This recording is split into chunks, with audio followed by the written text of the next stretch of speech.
President Zelensky says he is ready to meet with Vladimir Putin.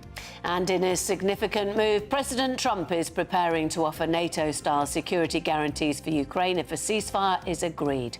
There'll be a lot of help. When it comes to security, there's going to be a lot of help. It's going to be good. They are first line of defense because they're there. They're Europe.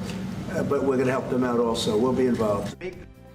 The American president then interrupted his meeting with the European leaders to take a call with Vladimir Putin, where apparently he said he's ready to sit down with President Zelensky in the next 2 weeks. And the European reaction? Well, Sir Keir Starmer praises President Trump's commitment to security guarantees, while the German Chancellor Merz cast his doubt on whether Mr. Putin would have the courage for a summit with the Ukrainian president. Flag fiascos. They continue as Tower Hamlets joins a Birmingham council in pulling down St George's crosses from lampposts. As the PM insists, pride in the UK is an important thing, we're asking, should we be proud to fly British flags? Summer holidays in full swing. Where are you heading? One popular British destination is Benidorm. Our GB News summer holiday there last year was such a success. We have decided to send Dougie Beattie back to speak to the holidaymakers.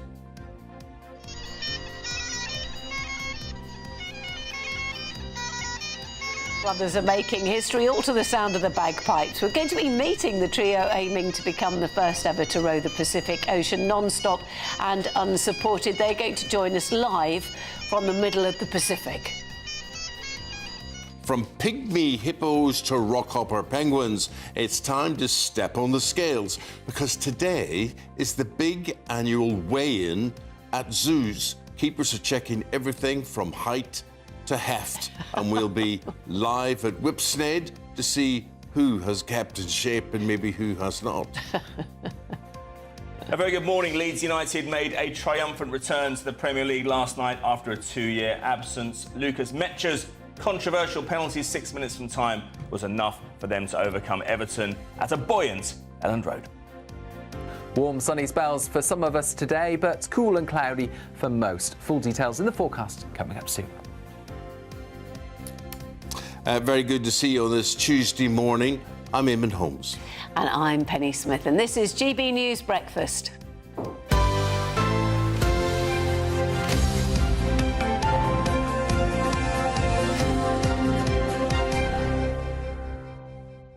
So Eamonn and Penny here again for a second day. Ellie's a couple of days off and she's back again tomorrow. But a joyous programme today, it has to be said. We've lots of heavy news, of course, but we're going to Benidorm. We're going to Benidorm for one thing, and I'm very much looking forward to interviewing the three rowers from the middle of the Pacific Ocean. Brilliant. There is something exciting about interviewing people who are in the midst of something amazing like that. I remember interviewing Richard Branson when he was in a hot air balloon and he was just flying over Everest at the time. And I don't know, I just find it one of those miracles of modern life that you can do that thing. Yes, because you wouldn't do it, I wouldn't do it, you No, wouldn't do it, Ed. He came down, didn't he? Came down. He came Yes, down he in did. That was Port Rush in Northern Ireland, wasn't it? Yeah, that Yeah, but he was not if he was over the Alps. No, but further on the journey. But he did. You know, that's what I was thinking. It would be probably a different journey. But he crashed, and I think he injured himself quite badly. I think one of them was 1988. He was with a Norwegian guy called Per Lindstrand. My goodness, good not. Oh, well, of course he's in sport. See, Ian McGee's like this. You can see Ian McGee's brain, his eyes twitch and things, and it's like he calculates these things that he's saying. He is a walking computer, this man. Yeah, exactly. Of knowing things. But Branson did come down to Northern Ireland. You're absolutely right. Because he was rescued by people from the pub. And he went the pub. He paid for them to renovate the pub. Yeah. It's like having a sort of pocket Google. Well, I mean, not actually pocket He knows Google. everything. He knows everything. I need to get out more, Penny. So there's lots of things to do and see, and we hope you can stay with us on the radio, on the telly, until 9:30 this morning. Leading the news, Vladimir Putin and Volodymyr Zelensky have agreed to a one-on-one sit-down meeting within the next 2 weeks. Yes, this marks the first face-to-face meeting between the two since Russia's invasion of Ukraine began back in February 2022. Now, the meeting was agreed following a phone call between Trump and Putin that interrupted the American president's meeting with President Zelensky. After this productive meeting with the president and then with all our colleagues, with the partners, we confirmed that we are ready for a trilateral meeting. And if Russia proposed to President of the United States bilateral, and then we will see the result of bilateral, and then it can be the trilateral. So I said always, so Ukraine will never stop on the way to peace, and we are ready for any kind of format, but on the level of leaders. During the meeting, President Trump pledged to provide military support to Ukraine if a ceasefire is agreed. When it comes to security, there's going to be a lot of help. It's going to be good. They are first line of defense because they're there. They're Europe. But we're going to help them out also. We'll be involved. Keir Starmer praised Trump for the peace talks, saying there had been real progress made. Today's meeting was good and constructive, and there was a real sense of unity between the European leaders that were there and President Trump and President Zelensky. These were the two outcomes that were the most important coming out of today. They're positive outcomes. There was real sense of unity. We've made real progress today. Yeah, so with a meeting between Presidents Zelensky and Putin on the horizon, is this finally the beginning of the end to the war between Russia and Ukraine? We're joined now by political commentator Suzanne Evans. Suzanne, so much happening, so much continuing to happen. What did you make of what went on?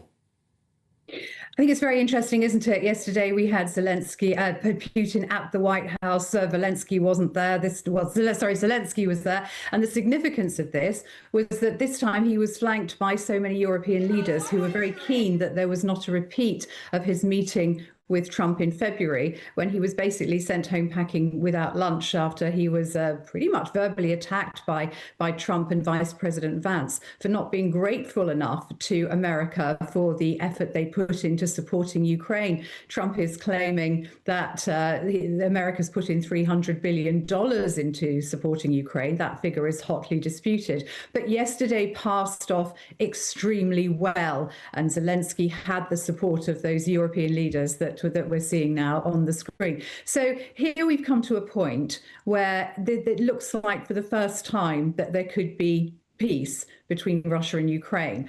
And let's not forget that this is Europe's deadliest war in 80 years. And there is clearly a huge amount of fatigue, I suspect, on both sides. And people want a resolution to this.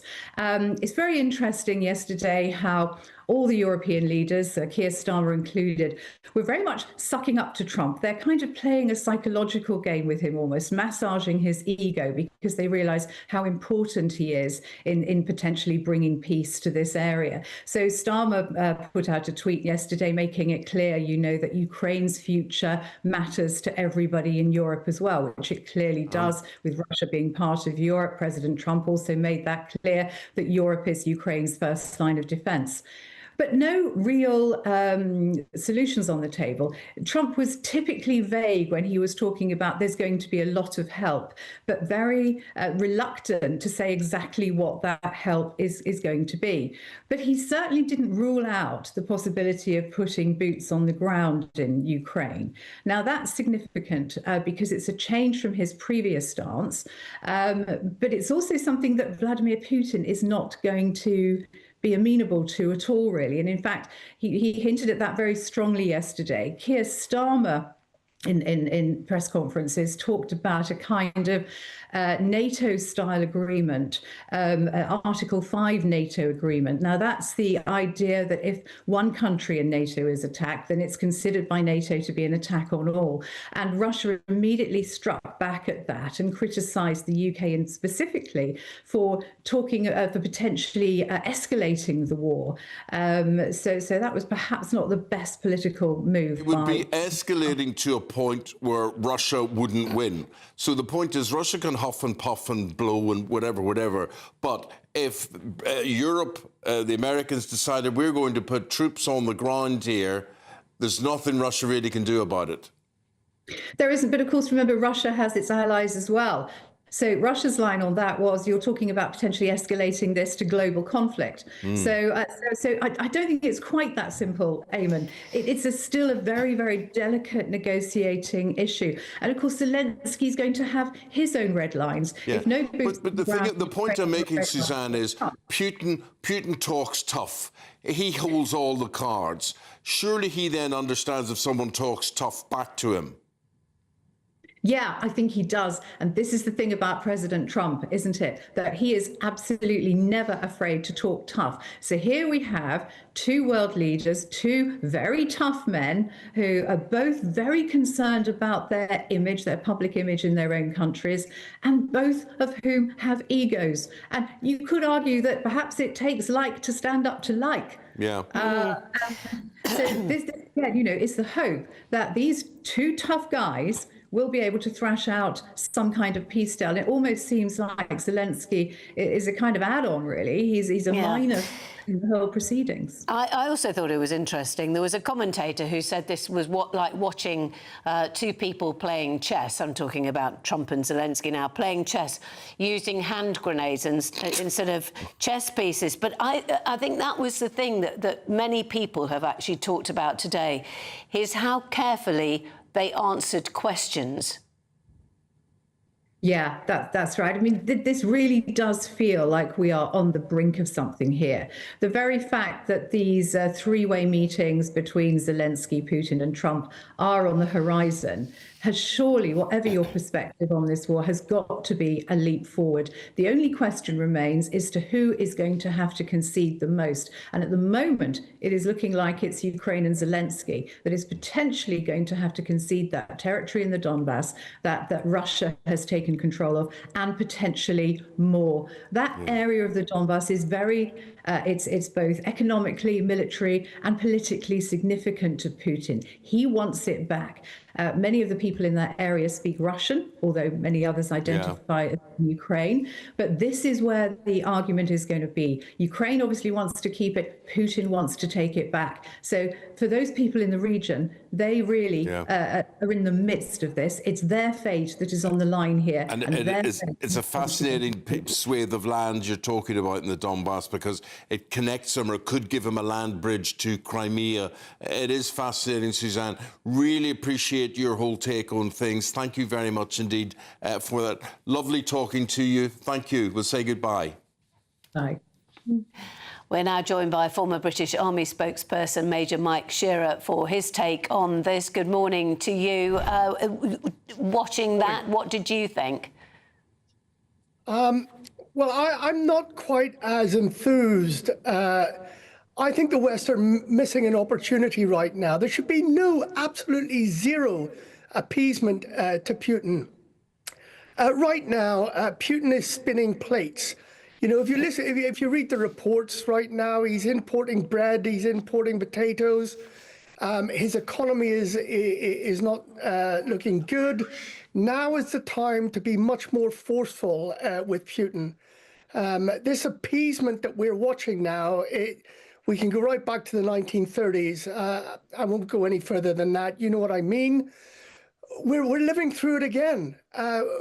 What Putin is after is salami slicing tactics. If you go back to that brilliant old comedy, Yes Minister, Yes Prime Minister, he's wanting to take a little bit now and a little bit later and the whole lot in the fullness of time. Yes, Mike, if you understand the situation, which you so well do, you can see that whatever he gets now, he's looking ahead to the future where he can take more and more. And I totally agree with you. I think there's too much respect given to Russia on this situation. You know, strength, I think Putin would have to respond to strength and have to respect it, I suppose, in a way. And I think we're being too chicken. The one thing is, of course, everybody fears the red button. Everybody fears that there could be a nuclear response to something. And that's what Europe worries about. Do you think it's a possibility? Well, anything that is available is a possibility. Recently, right as we speak, Russia are now reducing their military nuclear doctrine to lower the threshold for use.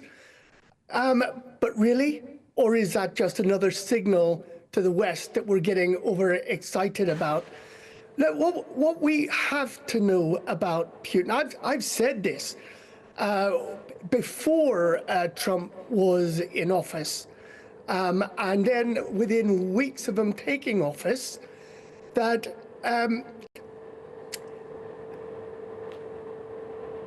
Trump has not, I beg your pardon, Putin has not changed one iota of his expectation, which is the complete subjugation of Ukraine.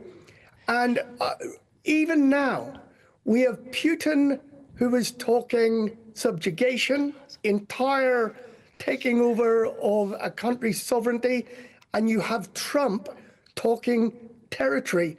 They are different things. And it frustrates the life out of me that most of us, I think, can see this, but Trump cannot. Look, where is the limit of exploitation for Donald Trump? Is it, once he gets Ukraine, is it then just Moldova? Yeah. What is the solution, though? I mean, what would you want to see in place? Because obviously, as we know, the problem is that President Putin has said before, no NATO membership for Ukraine. Would you say, well, listen, you've invaded another country, that's no longer on the table, Ukraine's going to be part of NATO, and therefore all of those countries that border Russia are now going to be under NATO's umbrella, as it were? Well, Penny, look, these things are always sorted out. Sadly, you know, it's fashionable to say more jaw, less war. I mean, these things are always sorted out by blood, iron, and treasure. And right now, the guy that can really lean in here and help is Donald Trump.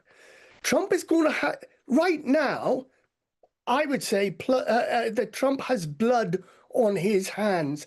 Every day that he doesn't lean in and say, stop right now, let's have a ceasefire and let's discuss. Every day that goes by when young men and women are dying, I'm afraid that is down right now to Donald Trump. The solution is to be hard with Putin. We need to give Ukraine what they need to win, not just what they need to survive. There should be absolute sanctions. Sanctions.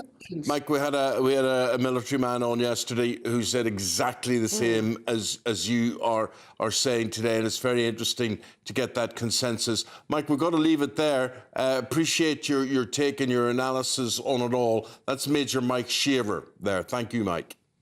Yes, let's have a look at some other stories coming into the newsroom. Chancellor Rachel Reeves is considering a new property tax that would apply to homes valued above £500,000, potentially replacing stamp duty on owner-occupied properties. Chancellor's searching for various revenue-raising options while maintaining Labour's pledge to maintain the triple lock. The so-called ketamine queen has pleaded guilty to supplying Matthew Perry with drugs before his fatal overdose in 2023. Jasveen Sangha faces up to 45 years in prison for charges including distributing ketamine and running a drug-involved premises. And the Met Office warns that the UK is on track for one of its hottest summers since records began. Temperatures average 1.6 degrees above long-term norm, with the continued heat and dry weather causing some strain on the UK apparently, but isn't it great? No, it's just too hot.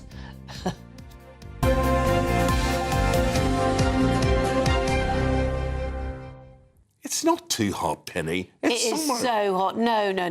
There's hot and then there's... I just can't do anything apart from lie under this tree here, which is all perfectly OK. I was in Cyprus a few weeks ago, right? It was 41 degrees. That's too hot. Yeah, it's too hot. Right, yesterday we were 21 degrees. No, I know, That's OK. 20 below. Okay. What is your problem? No, it wasn't yesterday. It was the day before, or was it the day before where it was They too were hot? excellent. Yeah, OK, yeah. no, just too hot. And they were in the 30s.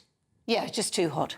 I mean, there's a point where you can't get comfortable unless you start taking your skin off and getting down to your bones. There's no refreshment from any side. It's all right if you could sit under a tree drinking a cold drink. Yeah, no. which I'm sure you were. Now, actually, do you know, I find a cup of tea in the hot weather. Yes, I'm very old. You are odd. I really... You are strange. What do you like? I do say beautiful but barking. Why would you want to drink a hot? But makes you cooler. Yes, apparently it does. My Uncle Tommy served in the Navy during the Second World War, and he said when they were in hot climates, whatever it is, they would drink hot tea. That's right, because it is, and I know that I've interviewed people and said, "Tell me, am I barking?" And they said, "No, you're not." So I'm going to start asking people. I wonder how that barking works. or not. I wonder how that works. Why drinking hot makes you less hot? Yeah. Well, we'll try and work that out. Meanwhile, here is Aidan McGee with... No, it's not. It's Aidan McGivern, sorry. Aidan McGivern today. Sorry, Aidan, with the weather picture.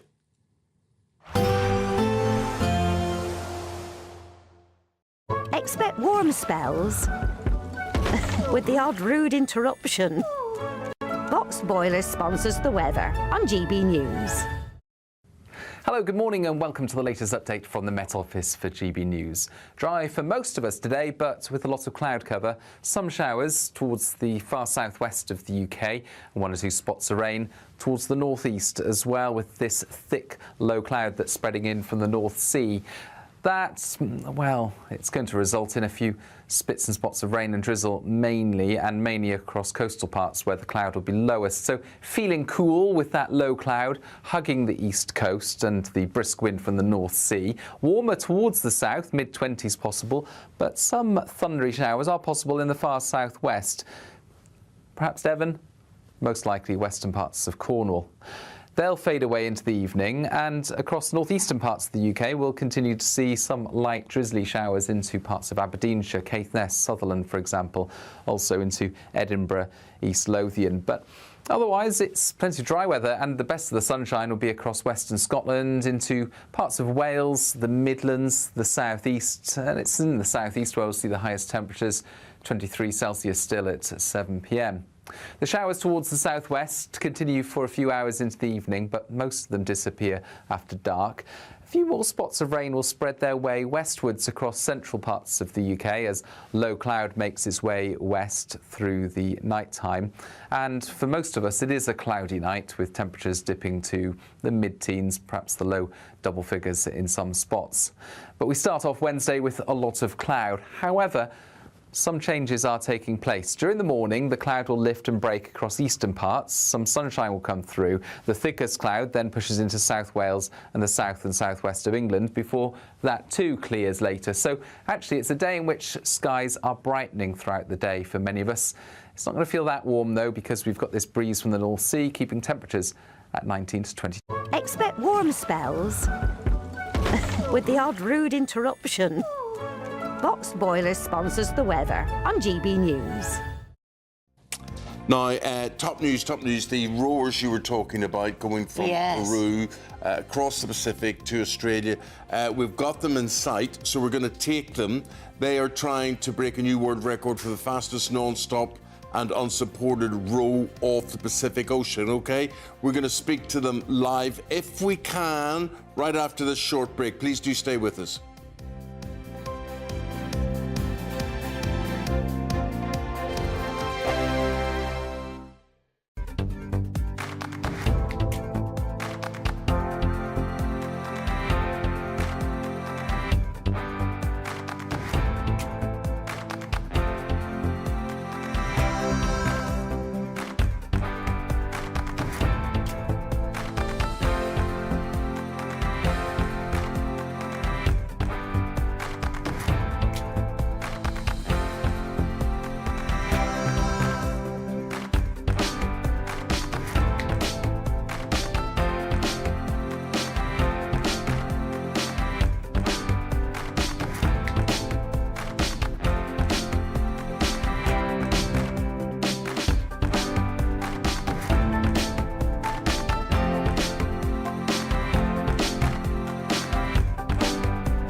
This is our country, and we think it's amazing.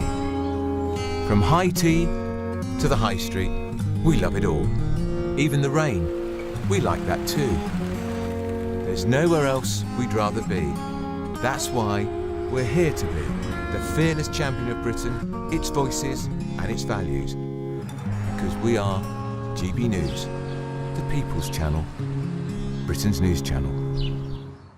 Westminster, the ultimate clique. And you're fighting like rats in a sack. But here on the Camilla Tominey Show, we ask the questions the establishment media is too scared to ask. OK, let me ask you a straight question, because I know you're a straight-talking politician. Whether it's net zero, illegal immigration or law and order, nothing is off limits. You had the power then.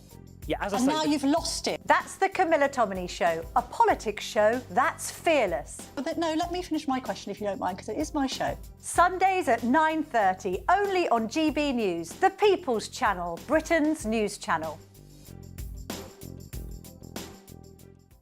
At GB News, we love to hear from you, our loyal community. So drop us a line at gbnews.com/yoursay. There you can talk to each other and also to the presenters live on air. gbnews.com/yoursay, because GB News is your channel, Britain's news channel.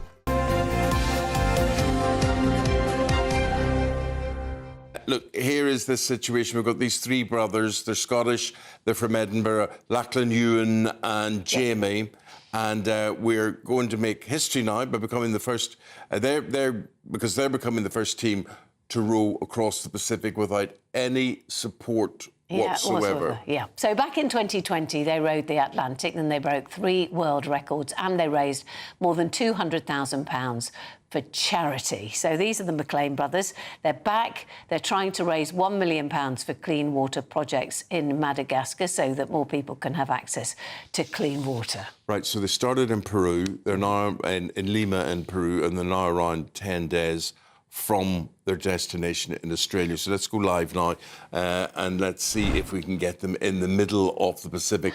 Now, guys, we can see you. It looks really, really good. Eamonn and Penny here. Who have we got there? Maybe. Because we're told there are 3 of you and there are 2 of you there. So who's missing? Yeah.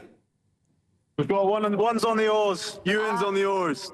OK, of course. Thank you very much. Now, it looks OK at the moment. It looks quite smooth, but I know you've had your troubles getting across, including an incident with a very pointy marlin. Yes, indeed. Yeah. Well, good conditions at the moment. It's been a tough few weeks, to be honest. We've had setback after setback. We got hit by a couple of cyclones, and of course, you know, the occasional beast from the deep. There was a big marlin that followed us for a little while, which thankfully it didn't come too close for comfort. But you know, you're always a bit worried in these small ocean rowing boats, because marlins have a habit for they think they go for the small fish that track under the boat and they pierce through the hull. Thankfully that didn't happen to us. So we're grateful that the marlin went off for another day. Now, which brother are you? I'm Jamie. You're Jamie, and then beside you is? Lachlan. Lachlan. OK, very good, Jamie and Lachlan. The thing is, I honestly have to say, my total unconditional respect to you. You guys have crossed the Atlantic, rough as heck, really unbelievable. And now the Pacific, it's just incredible. And you saying you've had encounters with cyclones and whatever. Why are you doing this? Tell me about this Madagascar project and clean water. I suppose you've got to see that in action to motivate yourselves. Yeah, of course. So, I mean, as you said, we're trying to hit £1 million for clean water projects, and that will equate to about 40,000 people with Clean Water for Life. So since we're in the Atlantic, we've been to Madagascar several times now, and we're trying to, through this row, we're trying to give a whole municipality clean water. And yeah, I mean, it's really our appreciation for why clean water is so important has really been enriched over the last few years, going in, seeing communities with clean water, seeing communities without. It really kind of brings it to light. But that's really what's been getting us through this. Certainly in particular the last month, it's been really, really tough. You've had a lot. Sorry, I was just going to say you've had so much support though, because anybody who follows you on Instagram knows that you've had Ewan McGregor chatting to you, you've had Ben Fogle, you've got Mark Wahlberg saying should be made into a film. I'm wondering which one of you three has decided you're going to be Mark Wahlberg. Anybody going? I think it'd probably be Ewan. I think it'd be Ewan. He's sort of brunette. So I don't know. Yeah, it's been. I mean, the wonders of modern technology have made these conversations with some amazing people, inspiring people, childhood heroes, possible for us. And it's been, it's pretty surreal being out here in the first place, surrounded by thousands of miles of open ocean, and you're the only people. The closest people to you are the people in the space station passing overhead, and then to up on the screen pops Ewan McGregor or Mark Wahlberg or Flea from the Red Hot Chili Peppers. It's been mental. I have to say, I'm getting seasick watching you guys. It's no disrespect, but you're wobbling all over the place. I want to talk about the fact that you've got this this boat there that you're rowing, and carefully packing everything. And the one thing that had to go with you was a set of bagpipes. Yeah. No, we've actually all got an instrument with us. We thought, maybe potentially to pass some time when you're off the oars, we might be able to play a few tunes. I mean, it's remarkably uncomfortable every waking hour out here. So playing music it's not that regular occurrence. But we thought we couldn't arrive into Australia without some bagpipes and flares. Where are you arriving in Australia? Where are you heading to in Australia? So we are actually, we entered Australian waters last night. So we're 600 miles from Cairns. That's our arrival destination. It was going to be Sydney, but as we mentioned, there were two cyclones, one anticyclone and one cyclone, has pushed us further and further north. Fortunately, Australia has quite a long coastline, so it's a big target to hit. Oh, good. That's really good to hear. Guys, it's been absolutely amazing talking to you. Oh, I am getting very seasick watching this. I just couldn't do it. I couldn't do it. And the respect and the vulnerability that you have there, and the cause that you're working for, that clean water situation in Madagascar. Yeah. It deserves supporting, and I know you want people to sponsor you. How would people sponsor you? How would they get involved in what you're trying to do? Oh, yeah, so the best way is just the McLeanBrothers.com is our website, and we've got a fundraising page on GiveStar, and all the links are on there. So it's either the McLeanBrothers.com or at the McLean Brothers for social media. And and that's people will find ways there to donate onto our GiveStars. You can see 60% of the way there to our £1 million target. We're hoping, fingers crossed, with this last push, we can get to that £1 million target. Well, you need to tell Ewan to push harder. The GB News viewers, the listeners and viewers here will help you out. We know that they will for that plea. It's been absolutely brilliant. Thank you, Jamie. Thank you, Lachlan and Ewan. There, the three of you, absolutely brilliant, and doing Scotland and the world proud, doing what you're doing. Thank you very much indeed. Ahoy there. Bye-bye. Thanks so much, guys. Thank you so much for having us on. Bye, Ewan. Gosh, that is... Oh, dear. I'm getting all wobbly and sick watching all that. You were not. I was. Did you not get that? No. Oh. No, I was finding it very exciting. You are a rower. Just stop it. I tried rowing once in that little, the lake in the middle of Central Park in New York, and I discovered that I'm okay with one oar, like in a canoe or something. I'm okay with one of those. With two, essentially, I just started rowing round in ever-decreasing circles as the terrapins or turtles, the ninja turtles that have all been released, all sort of slowly gathered, thinking, here's something. To eat you. Yes, exactly. Yes. Ready to... Plenty of good eating. Try to repel all borders. Well, we can't do what the boys are doing crossing the Pacific there, but we can tell you what's happening on the roads out there.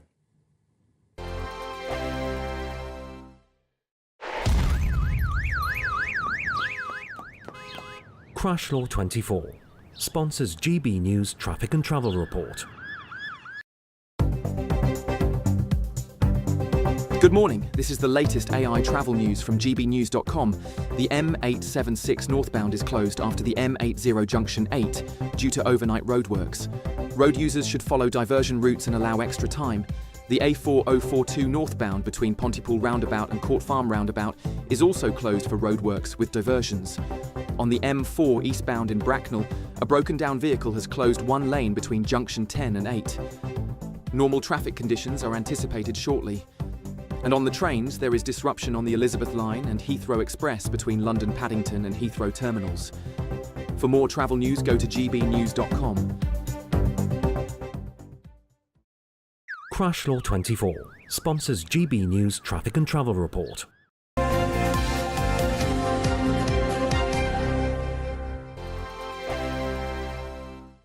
Welcome back to Britain's Newsroom with Andrew and Beth. Hello everyone, Patrick Christie's here. I'm Michelle Chu, Britain's News Channel. Access the stories that matter to you. Take the GB News family with you on any device.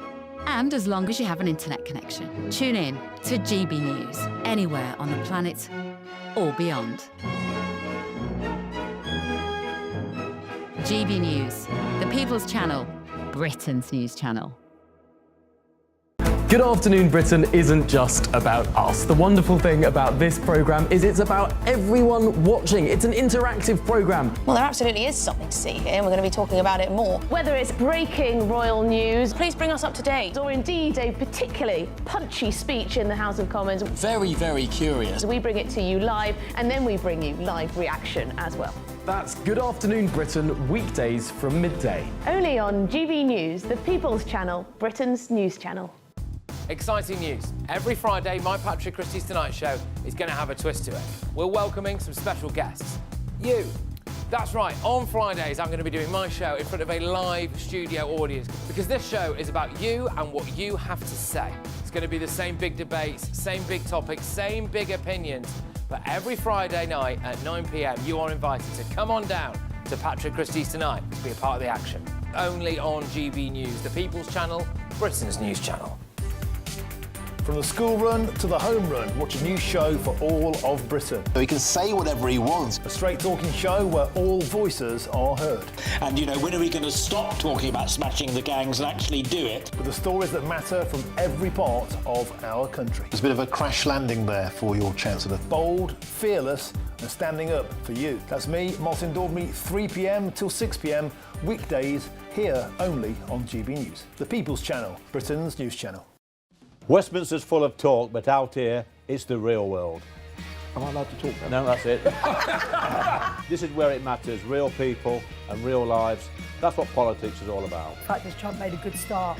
No. Straight answers, no spin, and just a couple of pints. How many fingers have I got up? About 10. So join me for Lee Anderson's Real World every Friday at 7 p.m, only on GB News. The People's Channel, Britain's News Channel.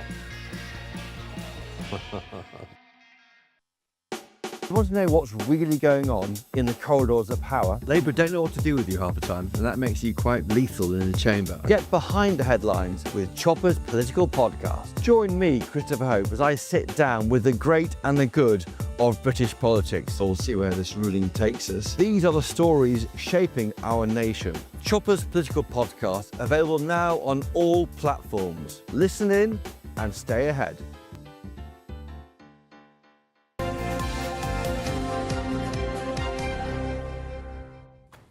The last of the first round of the Premier League, day one of the Premier League, finished last night. It was Leeds United against Everton. It was a thriller, a nail-biter, and Aidan McGee will tell you all about it. Yes, absolutely. They were so fast out of the blocks yesterday, Eamonn. One of the great ponderables in the summer was how are the teams coming up from the Championship going to fare in the Premier League? We don't want all three going back down again, same as they have the last two seasons, because it's not good for competition. But you know what? They tapped into that crowd, 36,000 capacity, and they got a bit lucky because the penalty award, 6 minutes from time, it looked very harsh indeed against James Tarkowski. He kind of leant into the ball. It hit his arm, but you're thinking, did he really deny the goal scoring opportunity, the ball hitting the net. I'm not so sure. Maybe under the current rules, it's there, and it should be. It was a penalty, but nonetheless, But it lit up Ellen's Road, didn't it? Without doubt. I mean, there was a banner beforehand, Penny, saying, "Have you Premier League? Have you missed us?" Well, I think we have. I think Leeds United always add something to the Premier League. Well, Leeds are one of the big clubs that you can't deny, and they deserve to be in the Premier League. Hugely successful in the 1970s, of course, with Johnny Giles, Billy Bremner, David Harvey. Gary Sprake, etc., in goal. 2 league titles. He's doing that Google thing. Sorry, wait a minute, I can do this. Sprake in goal. Number 2 was Rainey. Number 3 was Cooper. Number 4 was Bremner. Number 5 was Jack Charlton. Number 6 was Norman Hunter. Number 7 was Peter Lorimer. 8 was Alan Clark. 9 was Mick Jones. 10 was Johnny Giles. And 11 was... Peter Lorimer. No, not at all. But Lorimer was 7. 11 was Eddie Gray. Yes, he was. I beat you. I got it better than him. He knows everything. You're a pair of I wasn't big old... born. You're a pair of Googles. But the transfer window is set to break records. Look, I covered so many of these for 20-odd years, Penny. We're going to see the spend go up to, well, I mean, at the moment it's 2.26 billion. That's larger than the GDP of Belize. It's absolutely extraordinary how much money is being spent. We never think this bubble's going to burst. It never does. It's as simple as that. But look, we'll cover it more in the next hour. So you're going to be back again at... what time is he back again? In an hour. Well, hopefully he's back. Half an hour. And we'll hear from the Leeds manager. Good lad. OK, thanks very much indeed, Aidan McGee. Right, we're going to take a break there. Still to come. Esther and Tim, they're going through the newspapers. Hello, guys, this morning, telling you what's making the news. Meanwhile, here is the forecast for some of the top European destinations, weather-wise. Ready to soak up that holiday sunshine? Won't we need some cover? No worries. All sorted. All Clear Travel Insurance sponsors GB News Travel Destinations Forecast. If you're thinking of heading further afield for a holiday, well, you can expect some thunderstorms across the south of France, the Alps, northern Italy. Breezy for Portugal, extending into Madeira and the Canaries, that breeze. Across much of Iberia, it's fine, but towards the north into Andorra, the south of France, and more especially northern Italy and the Alps, some very heavy and lively thunderstorms are expected. Plenty of sunshine, meanwhile, for Greece. Temperatures back closer to average following the heatwave last week. All Clear Travel Insurance sponsors GB News Travel Destinations Forecast.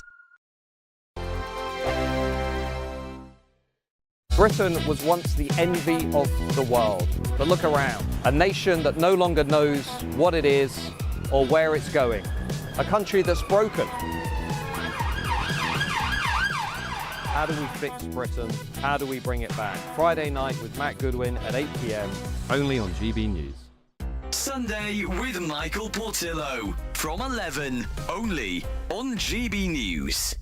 Hurrah!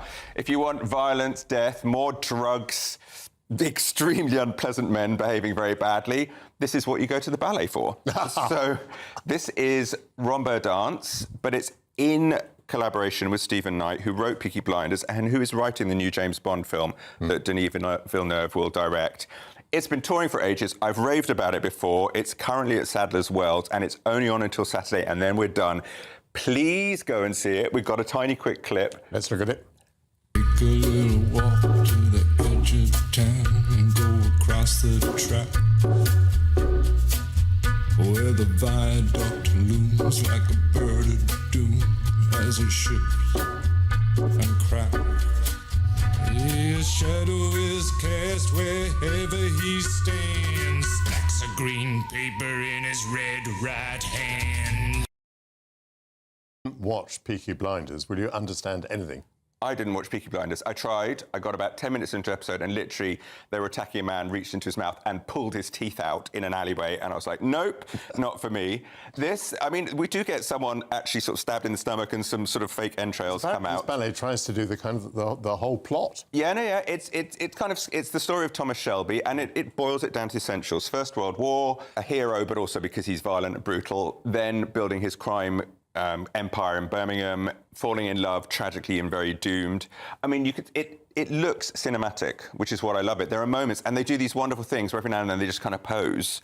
and it's like a still from a film. So this is absolutely your top one for the week. I love this. Only It's on beautiful. Saturday. It's finishing on Saturday. It has been going all around the country for a year, but this is your last chance. GB News, the People's Channel. At GB News, we love to hear from you, our loyal community. So drop us a line at gbnews.com/yoursay. There you can talk to each other and also to the presenters live on air. gbnews.com/yoursay, because GB News is your channel, Britain's news channel. Join me, Nana Akweer, for an informative, interactive news programme with a difference. It's fun. No, you didn't say that, Dave. I'm so surprised. I think there's an element of truth to that. Join me from 3 p.m. every weekend, only on GB News, Britain's news channel.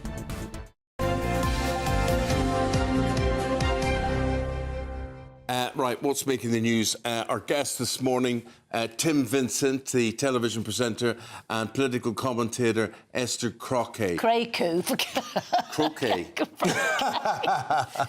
Oh, Esther, do forgive me. apologise. What is it? Are you croquet? What are you? Good. Now, I'll tell you what we want to talk about.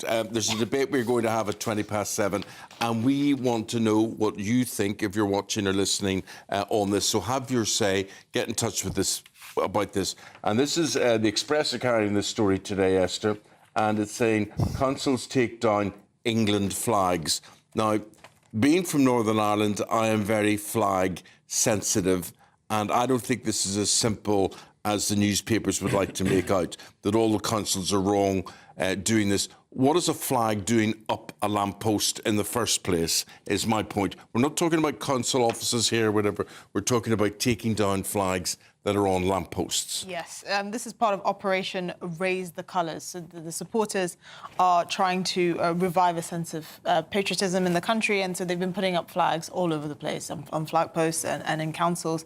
But the councils that are receiving the most criticism is Birmingham City Council and now most recently Tower Hamlets Council for taking it down, saying it could flag some sort of divisive sentiment in the community, which is strange because it's the flag. St George's Cross is the flag of England. Why would that be divisive? You see, in Northern Ireland, it's completely different. It's territorial, it's religious. It's not... So what you're seeing there is if you saw an English flag or a Union Jack or whatever, it says this is a Protestant area. If you see a tricolour, which it represents the Republic of Ireland, you're saying this is a Republican or nationalist area, Catholic area, and it's quite obvious, and it is very intimidating. It is honestly like dogs peeing against lampposts. That is what And it it's has like. been hijacked by the far right. That is the problem with the England flag. And in some ways, there will be people saying, let's reclaim the flag. But I think it's an historical assumption that why the council are getting involved in the first place, I don't quite know, because anybody should be able to appreciate anything that they want within reason. But I used to live in America. Everybody has their flags out there. They're very proud of their national outlook. In this country, we tend to think of flags when there's a football game on, an England game, and you get those plastic-free flags that are given away with your groceries when you go to Sainsbury's. That's a very good distinction you've made. You're absolutely right. Everybody in America, they respect the flag, they salute the flag and whatever. How come Britain is... Well, they saw allegiance to it. And also it's three different... And also because, you know, it's different when it's the Union flag as to whether it's the constituent parts. Well, I mean, I think it's quite telling that you said that it's been kind of co-opted by the far right, because I think that's precisely the problem. It's trying to change that narrative of saying this is a flag, this represents all of us in this country, and therefore there should be pride within it without allowing a certain narratives to take root. And I think the criticism here by Tower Hamlets Council is because they allowed Palestinian flags to be flown in Britain, but for some reason English flags are not allowed, which is quite jarring. But I think that's my point, is historically you think if you have an English flag, there's some reason why you have it. And if it's not a football game, you're making a big statement. When I drive up from London down to Wrexham, which is a regular thing, once a week with my kids, we always have a competition that when we get into Wales, welcome to Wrexham, how many Welsh dragons can we find, Daddy? You hardly see any. Absolutely amazing. Yeah. Anyway, I've got some big news now, some serious news. OK. Front page of the Star. Big cat stalks King Charles. No, this is scary. I can't believe this. this. Is scary. We've got a reproduction of this on the front page of the Daily Star today. And goodness. I tell you, it would scare me if that big cat was stalking What me. is it? Is it a puma or a panther? What is it? Well, it hasn't been moggy? corroborated as such, but a big cat is stalking the country pile of King Charles and Queen Camilla. The large panther was spotted hunting a fox near which I thought fox hunting was also banned, near Highgrove House in Tetbury, Gloucestershire. Expert Rick Minter, who happens to have a podcast out at the moment, said the sighting happened near the royal estate. And I'm the same as you. If I saw something like that when I was walking and you're a dog owner as well. Yeah, dog owner. And my dog's about 4.5 kilos he weighs. Yeah, exactly. He's a full-grown Jack Russell, but he's just quite small. It'd be easy to eat. Yeah. He would be a snack. He would be like the complimentary peanuts that you used to get on the bars. But if it happened to me, you'd be able to locate where my body was when I saw that by the trail of diarrhea. Lovely. I saw it for nice. breakfast time, but however, I hope King Charles has protection to make sure he doesn't get eaten. Right. But it's amazing that they actually do spot one of these. They can identify it as a panther. I didn't think there were any panthers in Britain. But yeah, what's no, it we doing don't here? we Where don't did generally Where have. did it come from? Yeah, well, a bit like those flipping parakeets that are all kind of going all over the place. Yeah. Right, talking of which, AI scammers use my voice, warns Billy Connolly. That was not a suggestion that Billy Connolly sounds like a parakeet. That was me doing a kind of impression. Yeah, but Billy Connolly has warned his fans about scammers impersonating him online. He's one of many people that are obviously concerned with AI and how it crosses into ethics and boundaries, and something that the European Union has taken the lead on. But apparently, these scammers have created multiple deceptive sort of social media and email accounts and then been contacting his fans. And we know that he's a veteran comedian, so he has loads of them all over the world. It's quite scary, actually, how you can impersonate someone's voice now to a degree of accuracy. I saw. Them. Because Martin Lewis, who is, actually advises people, advises people on financial matters, and he just keeps on trying to get these things taken down because there he is popping up. I had one, I got sent one, and I just looked at it and I thought, that's interesting. I wonder why he's... And then, of course, I went, of course he's not. It's AI. Yeah. I think the root cause, though, and it's personally my opinion, is that closure of all the banks on the high street is causing these issues. Yes. You can't go in and speak to somebody and say, look, is this happening? Is this the reason is this why? Real? And I know, we all laugh at people that lend somebody £30,000 that they think it's George Clooney because they've contacted them on the social media. But there are actual realities where they can impersonate a family member and try and get your money out of you. But there are no banks that you can actually physically go in to see now, which I think is a big problem. Yeah. But you're talking about seeing, I mean, you were mentioning voices there. This AI is more than voices. They can create your image, your my likeness. Image, oh, yes, yeah. Put the voice to it. Yeah, to a significant degree. I mean, again, it depends, because for most people, they would think, oh, I would never fall for this scam. But you never know how sophisticated the technology is. And if you aren't exposed to AI, for example, you don't know what to expect, the kind of glitches or the inhuman kind of mannerisms, it's quite easy to fall for it. And they also can now even do kind of expected questions and answers. They've already got it prepared, so that it sounds like your mum's calling about that sort of thing. Just quickly wanted to talk about the fact that it's a bank holiday coming up. Another bank holiday, another massive delay. Long delays can be expected on the roads over the August bank holiday weekend, with 17.6 million car journeys expected. Rail services will also be disrupted, with 261 engineering projects planned, leaving some major routes closed down. I don't 3 million journeys understand why they do this on bank holidays, for goodness sake. Do it on a wet Wednesday in January, frankly. But I would imagine the views of GB News and our good selves travel abroad. You don't have these issues abroad to the same extent, do you? You know, there may be some delays, but the trains tend to run... Yeah, the trains do tend to run on time. Well, it depends where. You know where I go on bank holidays? Where? Nowhere. I live in the M25, and I wouldn't ever think of venturing left, right, whatever it is. So you would go to the M25 with your tartan thermos flask, would you? And just sit on the side eating sandwiches. And the lovely thing being from Northern Ireland is that we don't have traffic jams, and we have lovely roads and everything else. And England is a complete nightmare. But I think the problem is Tim, that the works have already begun. So the lanes are closed already and siphoned off and whatever, and that's why they can't open them. I don't think they're doing the work. I think that they... That's exactly... Eamonn, what happens now with councils, rather than one team turning up to do the road, they have separate teams for each, so you have cones for 2 weeks closing a road. Yeah. Got to say thanks, guys. Appreciate it. Here's the weather.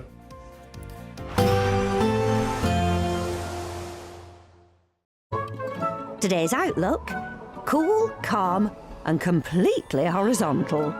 Boxed Aircon sponsors the weather on GB News.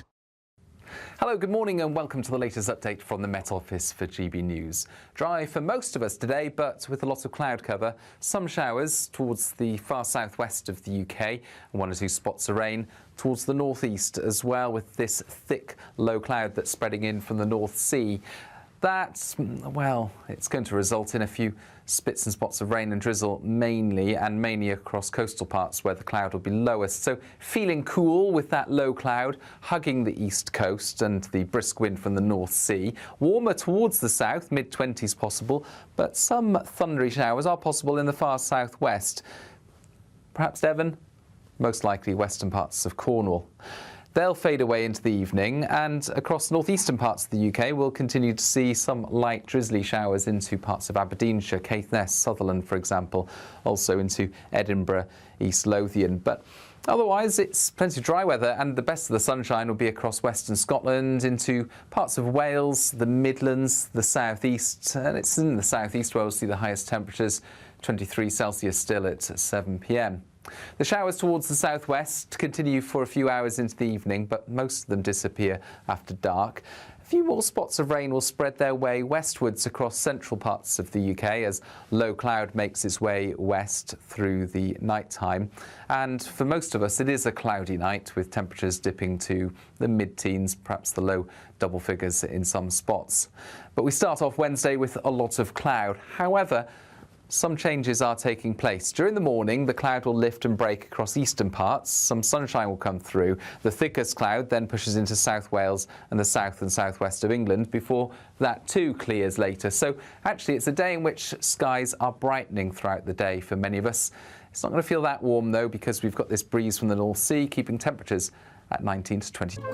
Today's outlook: cool, calm and completely horizontal. Boxed Aircon sponsors the weather on GB News.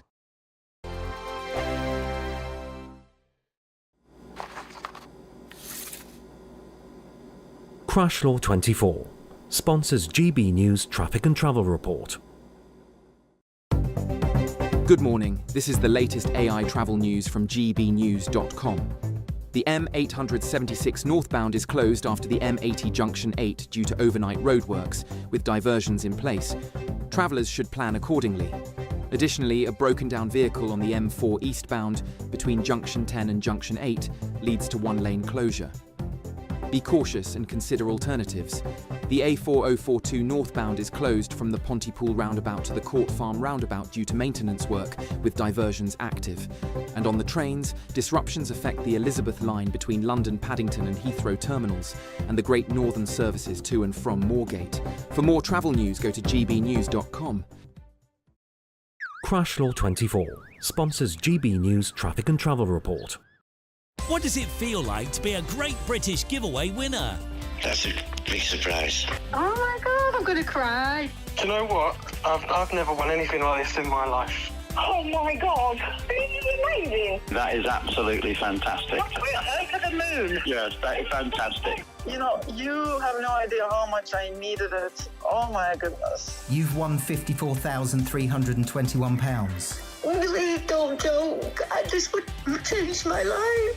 Oh, thank you so much. I was gobsmacked. Thank you, GB News. I'd say don't hesitate, do it. If you're not in it, you've got no chance of winning it. Thank you. You weren't expecting to get that call today, were you? No, I wasn't. You really could be our next big winner. Head over to gbnews.com/win now to find out how and get your entry for the Great British Giveaway. Great prizes, even greater wins. In the GB newsroom, we bring you the news as it happens. With our team of dedicated journalists across the UK, we're ready to keep you up to date with what's happening every half an hour, every single day. Bulletins here on GB News, the People's Channel, Britain's news channel. This is Britain's Newsroom, where your voice matters. It's just astonishing. With expert analysis and honest opinion, we don't just keep you informed. We bring you unique perspectives you won't see anywhere else. Can't argue with any of that. When the news happens, it happens here. On Britain's Newsroom, weekdays from 9:30 a.m. Only on GB News. Britain was once the envy of the world. But look around. A nation that no longer knows what it is or where it's going. A country that's broken. How do we fix Britain? How do we bring it back? Friday night with Matt Goodwin at 8 p.m, only on GB News.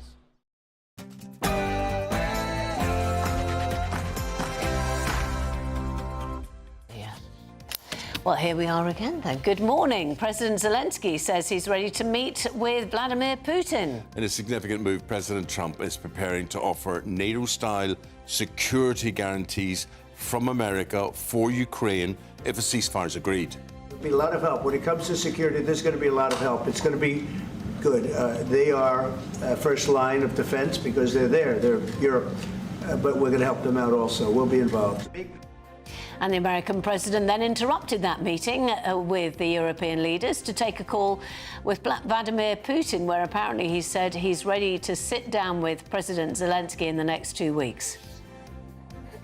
Flag fiasco continues as Tower Hamlets Council joins a Birmingham council in pulling down St George's crosses from lampposts. We're going to debate that. Yes, as the Prime Minister insists pride in the UK is an important thing, we are asking, should we be proud to fly British flags? Summer holidays in full swing. Where are you heading? One popular British destination is Benidorm. Our GB News summer holiday there last year was such a success that we have decided to send Dougie Beattie again back to speak to holidaymakers there. Good morning, Douglas. Good morning, I'm in Costa Blanca, where millions of Brits come to enjoy their holidays. But with such good sun and weather in Britain, is that still the case? We'll have more throughout the programme. And from pygmy hippos to rockhopper penguins, it is time to step on the scales. It's today's annual weigh-in at the zoo. Keepers checking everything from height to heft. Do you like that word? And we're going to be live at Whipsnade Zoo to see who's been keeping in shape, or maybe who's not. Leeds United made a triumphant return to the Premier League last night after a 2-year absence. Lucas Metra's controversial penalty, 6 minutes from time, was enough to overcome Everton at a buoyant Elland Road. Warm sunny spells for some of us today, but cool and cloudy for most. Full details in the forecast coming up soon. Hello there, very good morning to you wherever you're watching, wherever you're listening. You're very welcome. I'm Eamonn Holmes. I'm Penny Smith, and this is GB News Breakfast.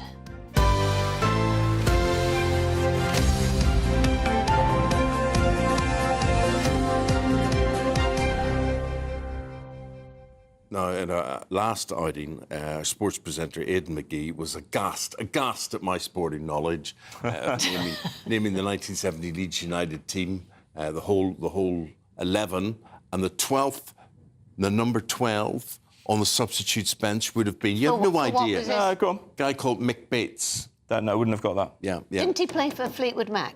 No. Anyway, but just what I thought I got him here. He comes back at me with this. Have a look at this. This is Aidan. I'd said I knew the teams because of Subudio. I played Subudio well. And have you got the picture? No. Not just yet. It takes a long time to do things in here. We paint them in. But Subudio is on a comeback. Well, you mentioned you knew the team because you played Subudio a lot, and it became kind of learnt by rote. But yeah, I took up Subudio again earlier this year after a 32-year absence. Is that the one? Well, is that the one with the wobbly bottoms? Yes. And how do you ping them around? There's actually a shop where I get my material, I get my stuff from, equipment called the Wobbly Hobby Shop. You flick your finger. You flick the players to hit the ball. It's an old school game. It's a really old, people of a certain age. When you were doing breakfast TV, in the early 90s, they used to advertise Subbuteo in the ad breaks. No. Because, yeah, they did, because they used to. It was a popular toy. It was made by Waddingtons. Ah, right, Waddingtons, but okay. it's gone into different hands. So you just kind of ping it like that, Yeah. as though you'd sort of, I don't know, getting rid of an insect. Yeah, you flick it. You have to flick. There's a technique. You cannot do it, if you can just see the camera there, you cannot do it off your thumb. That's an illegal flick. Oh. You need to do it, if you imagine this is the surface, you need to do it off the surface like that. That's a legal flick. But I've met some wonderful people. I play in Surrey, a club down there. I play at another club in Caterham, also and Surrey. do you all stretch and warm up beforehand? Just and only get your our fingers, yeah. Like that, But some of the older guys have got a bit of arthritis as well, so it's a bit difficult. Balls, right? So what size of balls do you have? Because in my day, there were two different sizes. Early for this. There was the big ball, and then there was a smaller ball. Yes. That you use. Is that still the case? No, we have a regulation sized ball. There was a World Cup last year in Tunbridge Wells. It got some coverage actually on the national media. That's what made me kind of get back into it, because it revived memories of my childhood. And I bet you can substitute those little chocolate balls that you sometimes get at Christmas time, Yes. which are surrounded in football. They did back in the day. They did Also, actually. just They I knew it. capitalised on that by they produced a goal and just a shooting area. So, Right. and they gave it away as part of an Easter egg. Very interesting, though, that is. Aidan, thank you. You'll be back in 20 minutes' time. The leader of the Liberal Democrats, Sir Ed Davey, we've got him here, so we're going to interrupt you to speak to Sir Ed Davey. Sir Ed, good morning to you. Good morning. Busy times politically and on the world stage. I'd like to start with that for you. What do you make of what's going on, Britain's role in all of this, and where we're at with these talks? Well, I think we're all digesting the news from overnight, but I still fear that Trump is driven by a desire to get a deal with President Putin and is putting that above the long-term interests of Ukraine and of European security. Now, I hope I'm wrong. I hope there's a deal that Ukraine would willingly sign up to. The hints that there could be some sort of security guarantees for Ukraine with America involved, that's welcome. It's a bit vague at the moment, and there's a real worry that the price that would be exacted from Ukraine would be an unacceptable price in terms of giving up land. So I think we're digesting, but I have to say, I think the best response that Britain could make would be to strengthen the hand of Zelensky at negotiations by offering to increase our support for Ukraine, for example, with British Typhoon jet fighters. I think we have to make sure that Ukraine goes into those negotiations in the strongest possible way. Russia wouldn't respond too well to that, Sir Ed. I mean, I see exactly what you're saying and the implications of it, but the Russian response from Putin would not be good to that. Well, I think Russia's response now isn't good. I'm afraid Putin has already won a big concession from President Trump about no ceasefire, and now the Ukrainians are expected to negotiate and turn up at some sort of summit with Putin while Russia is killing its children. I think it's totally unacceptable. So that's why we have to send a very strong signal to Moscow, to Kremlin, and indeed to the White House that the UK, with its European allies, are there for the long term with Ukraine to defend its territory and to defend the security of our continent and indeed ultimately of the United Kingdom. We've talked a lot since this war actually happened in 2022. Talked a lot about sanctions, and sanctions has always been a big part of this process. How much trade does the UK do with Russia? A lot. Too much, for sure. And that's why Liberal Democrats have led the debate about seizing frozen Russian assets. That's one of the things that I think we need to do now. There's £27 billion of frozen Russian assets, I believe, in the UK. I think that should be used to buy weapons for Ukraine and support Ukraine. Yeah. Sorry, I was jumping the gun there, and you'd already actually sort of answered the question there. Yes. Oh. Sir Ed's ear's fallen out just while he's putting his ear back in again. Yeah. I spent a lot of time filming in Russia over the past few years in Moscow. And I'll tell you this, the people who lived in Moscow, they wanted one thing, and that was Western harmonisation. They wanted this idea that they could buy a Jaguar car or a Mercedes or whatever. And they wanted luxury goods from Britain. They wanted that sort of stuff. And that sort of brings me to this point, Sir Ed, where the people in Russia may not, say if you live in Moscow, you may not know what's going on in Crimea or the Donbass or whatever it happens to be. It's not affecting them. It always surprises me that Ukraine doesn't bring the war into Russia and sort of wake people up and say, do you know what Putin is doing? He's doing this to us. Well, I think you make an interesting point. I think Ukraine has tried its very best, but I think it's incumbent on Ukraine's allies in Europe and beyond to try to bring it home to Russians. And to be honest, one of the reasons why Liberal Democrats have supported seizing those frozen Russian assets is I think it will bring it home to those Russian oligarchs. They're the ones who keep Putin in power. Make sure the Russian oligarchs are feeling the pain. That will bring it back to Russia. Yeah. OK. Sir Ed, we'll leave you with that troublesome earpiece there. Thank you very much indeed for your time. Always good to talk to you and get your comments on that. Thank you very much indeed. Thank you. We've now got Suzanne Evans. Suzanne is an amazing political commentator with an analysis on things. What did you make of what Sir Ed was saying there about how we should deal with Russia, Suzanne? Well, very interesting. He seems to be taking really the alternative view to President Trump. And it's very difficult to argue with what Sir Ed Davey says. You know, nobody wants to see Ukraine cede territory, least of all Ukraine. We have a bully in the Kremlin, and Ed Davey, like most of us, would want to stand up to bullies. But here's the hard facts. There are estimated to be 1 million people dead in this war. It's been Europe's deadliest war for 80 years. And now peace does seem to be within grasp for the first time. And Trump seems to be the man who is brokering that potential peace. But again, as Ed Davey points out, it is peace at what cost? It's clear that Trump's view seems to be that Ukraine should be ceding more territory of the Donbass, the rest of the Donbass, the quarter or so that Putin hasn't already invaded and seized, and that he should be given more territory. And clearly that's something that's going to be a very bitter pill for Zelensky and the rest of the world to take. You used a great word there, cost. And I think you're looking at Trump, who I think he does obviously wants peace, whatever, but he wants business as well. He wants America to make money out of a new relationship with Russia, and Putin needs that money. They don't want Europe in the way. They don't want Europe spoiling things or whatever. And I think we're building towards some sort of new economic relationship between Russia and the USA.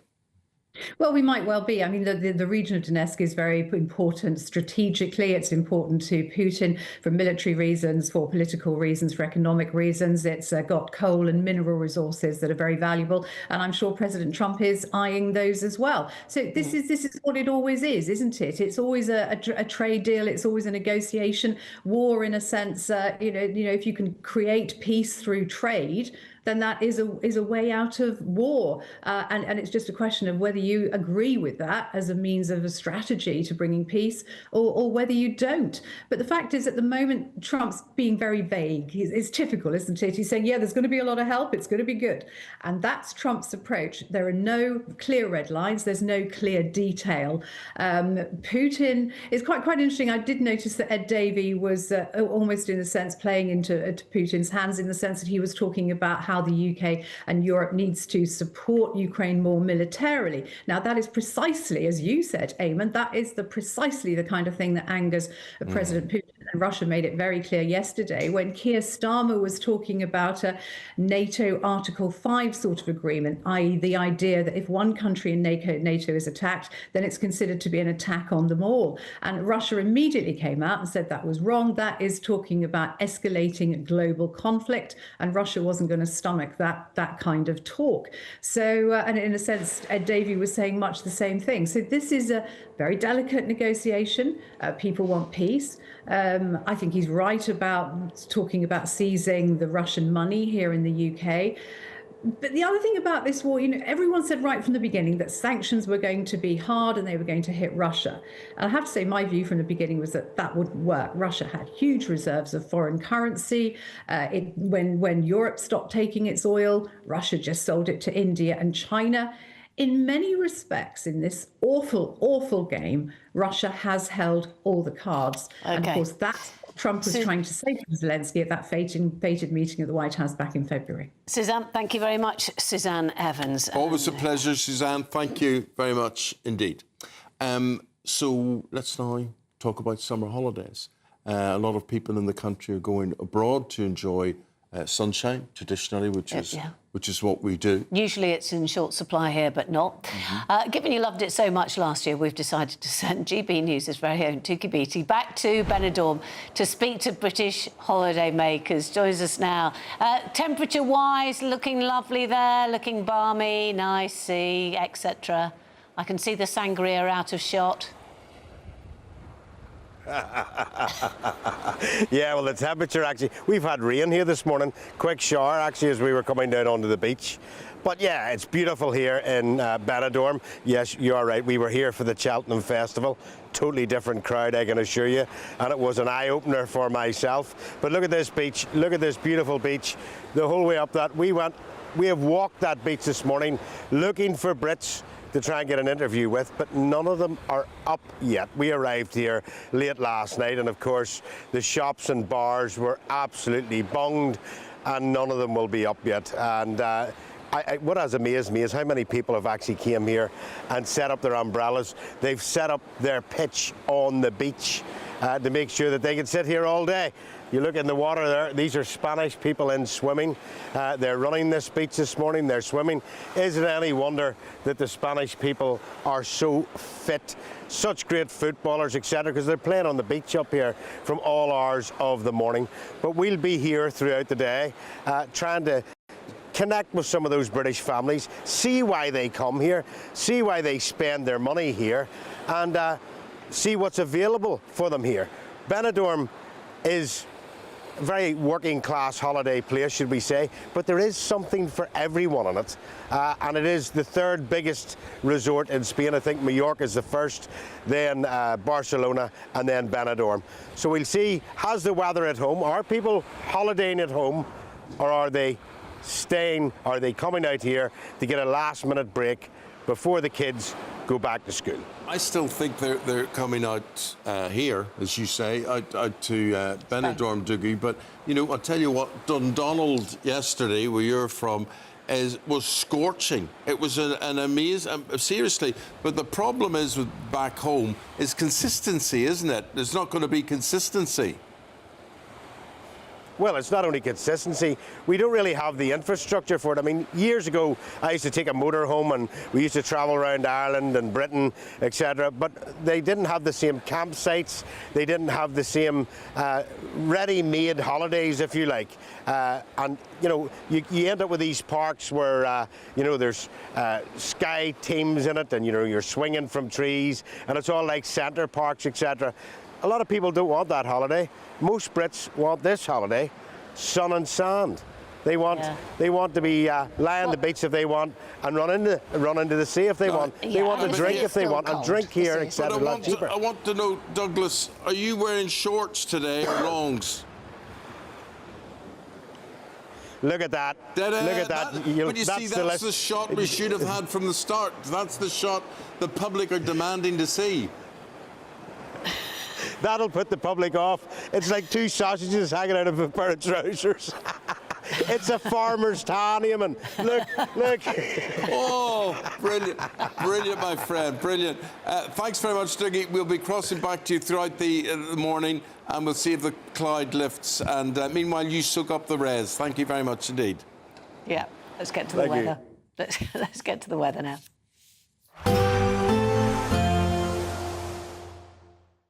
Expect warm spells with the odd rude interruption. Boxed Boilers sponsors the weather on GB News.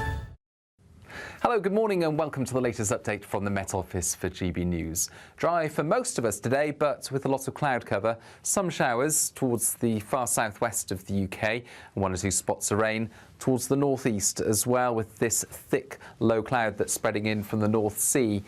That, well, it's going to result in a few spits and spots of rain and drizzle mainly across coastal parts where the cloud will be lowest. So feeling cool with that low cloud hugging the east coast and the brisk wind from the North Sea. Warmer towards the south, mid-20s possible, but some thundery showers are possible in the far southwest.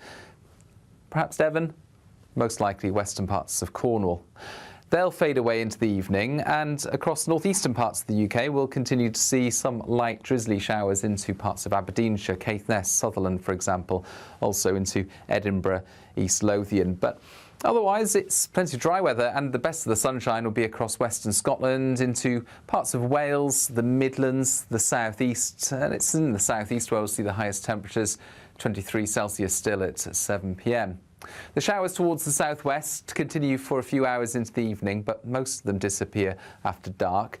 A few more spots of rain will spread their way westwards across central parts of the UK as low cloud makes its way west through the night time. And for most of us, it is a cloudy night with temperatures dipping to the mid-teens, perhaps the low double figures in some spots. But we start off Wednesday with a lot of cloud. However, some changes are taking place. During the morning, the cloud will lift and break across eastern parts. Some sunshine will come through. The thickest cloud then pushes into South Wales and the south and southwest of England before that too clears later. So actually, it's a day in which skies are brightening throughout the day for many of us. It's not going to feel that warm, though, because we've got this breeze from the North Sea, keeping temperatures at 19 to 20. Expect warm spells with the odd rude interruption. Box Boilers sponsors the weather on GB News. Well, after Tower Hamlets Council said it would take down St George flags, we're asking, should you be proud to fly a British flag, whether that's a Union Jack or whether that's a flag of St George or not? Yeah, or wherever. I mean, the whole thing is it's about a British flag. Yes, do have your say. This is GB News Breakfast with Eamonn and Penny.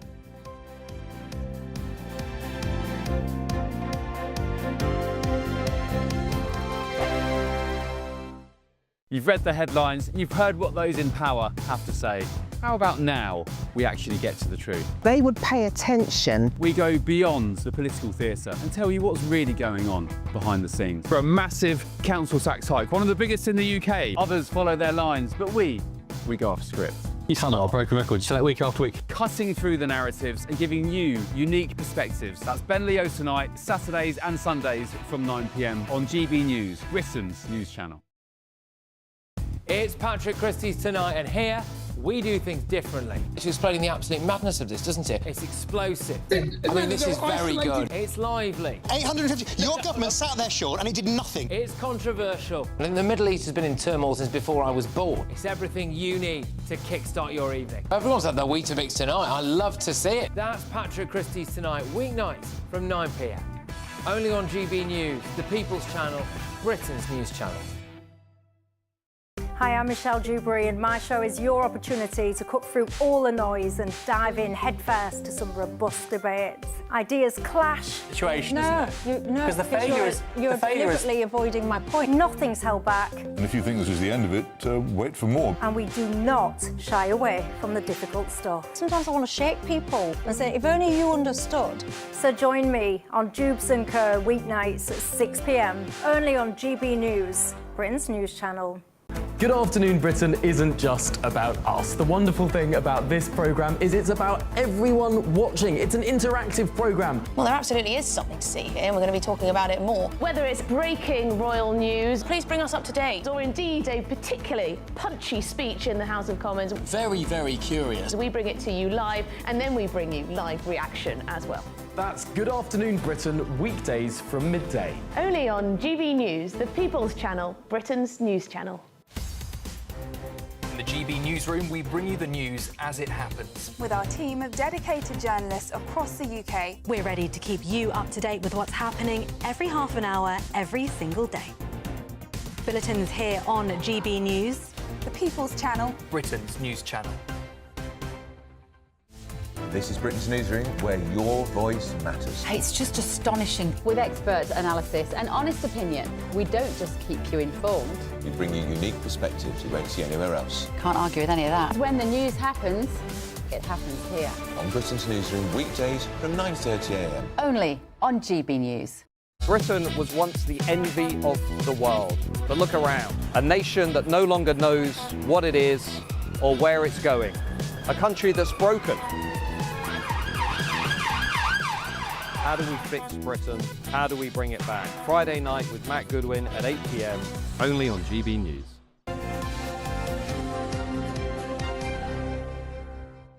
Now, there's this idea called Operation Raise the Colours, which are the colours of the various flags that represent England or Britain. It's spread to towns and cities. It's spread to, good morning to you if you're watching or listening, in Bradford, Newcastle, Norwich, Swindon, because you're all doing it, and people are putting up England and British flags in defiance of council bans. Yes, it's a patriotism campaign. London authority Tower Hamlets has vowed to take them down, and we're asking the question today: should we be proud to fly the British flag? To debate this, political commentator Mike Jones, social commentator Eamonn. Mike, how proud are you? I'm very proud indeed.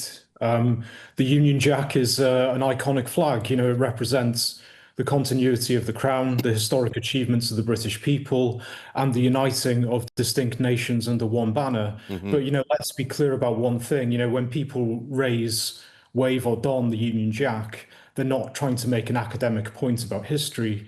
They're expressing pride in their nation, in the homeland their families grew up in. Yeah. And there's nothing wrong with that. Well, you know, that's the way it should be, and if that's the way it was, and Mike, you know, I respect what you're saying, and I respect the ideal of it. But Eamonn, I am sort of agreeing with you, because I am from Northern Ireland, and it is so divisive. And when you live somewhere, it's like having a dog pee against a lamppost and says, you can't come in here, this is our territory, whether you're green or whether you're blue on this one. But so I understand. Mike, what Mike's saying, the ideal of what Mike's saying is absolutely perfect and right. But in practice, Eamonn, it can be different. Yes, I totally agree with you, and I'm very grateful that you see both of our points. I think that every country in the world should have pride. We all need pride, but we should pick our flags wisely. So let's just be clear. The British flag is the Union flag. That's the truth. It represents all countries. It represents the Commonwealth. It represents the British overseas territories, whereas St. George's flag does not. It actually excludes. It excludes everyone because it only represents England. It doesn't represent Scots. It doesn't represent the Welsh, and it doesn't represent Northern Ireland. So yes, except that when you go into those other constituent parts, they don't really feel like they have the same sort of connotation, do they? I mean, if you go to Wales and you see a Welsh flag flying, it doesn't really have those same sort of connotations as the flag of St. George's. And there will be people who are saying, but we need to reclaim them. We need to reclaim them from that they have been. There's this feeling they've been hijacked by the far right. And if actually we take the sting out of it by flying them everywhere, perhaps that's a good thing. Eamonn, if I can put that to you.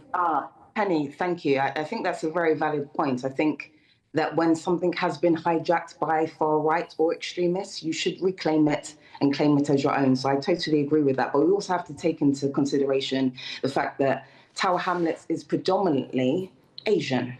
It is predominantly Asian, about approximately 44%. It is predominantly Bangladeshi and Muslim, 39.9%. So I would argue that the council is merely trying to cater to their constituents. That is the truth. But those constituencies, for all the things you said, which are true, Eamonn, but they now live in England.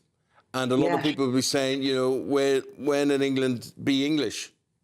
Yes, I totally agree. I do believe that if you are going to live in a country, you should first and foremost, respect and adhere to the rules of the country, embrace the British values, and also lead with empathy.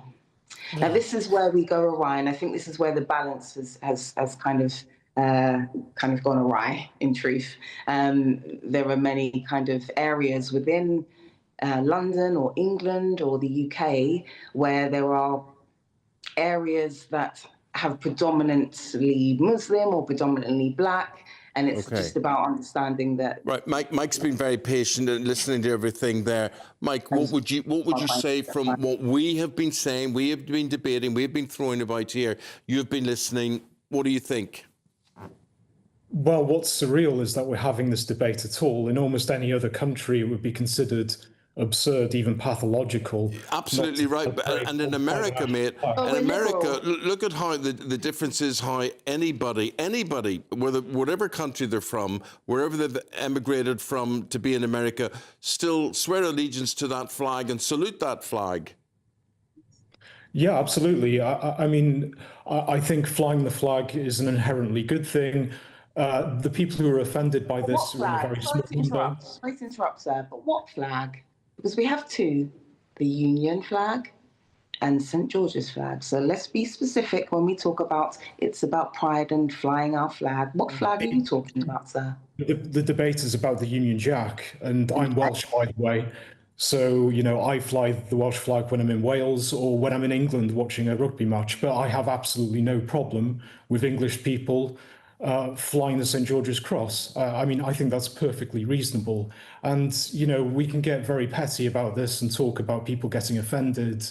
And you have, you know, sort of professional grievance mongers who will try to gin up resentment. But at the end of the day, you know, Britain is not just an economic grazing strip. And if more and more people are getting offended by the British flag or the St. George's Cross, then that actually symbolises a big problem that we have. I think we have to leave it there, but thank you very much to both of you. Mike Jones, political commentator who's currently in Wales, and Eamonn Ayton, who's also a commentator who's in London. There is a spokesman for Tower Hamlets Council statement. While we recognise people wish to express their views, we have a responsibility to monitor and maintain council infrastructure. Where flags are attached to council-owned infrastructure without permission, this comment says they may be removed as part of routine maintenance. Right, so do you know what that means? It means we're taking them down. But they're taking them down from lampposts and things. That's what they mean. But so they're saying this is not a council decision on council-owned property or whatever. This is people. Who owns the lampposts? This is people who walk around and say, "This is our street. We are putting this flag on here, and it says we are English or we are British," which is fine. But it can also say, "And if you don't adhere to this, you're not welcome in this street." And that's very much the way flags are used in Northern Ireland. And that is why there's a much more nuanced approach to this. And it isn't just the same as saying, you know, this is good and this is bad. Patriotism or patriotism is good. And and if you don't have a problem with that, that's fine. And there are people, Mike said, oh, this is not about history and whatever. It's not. In Northern Ireland, flags are used to celebrate something that happened in 1690.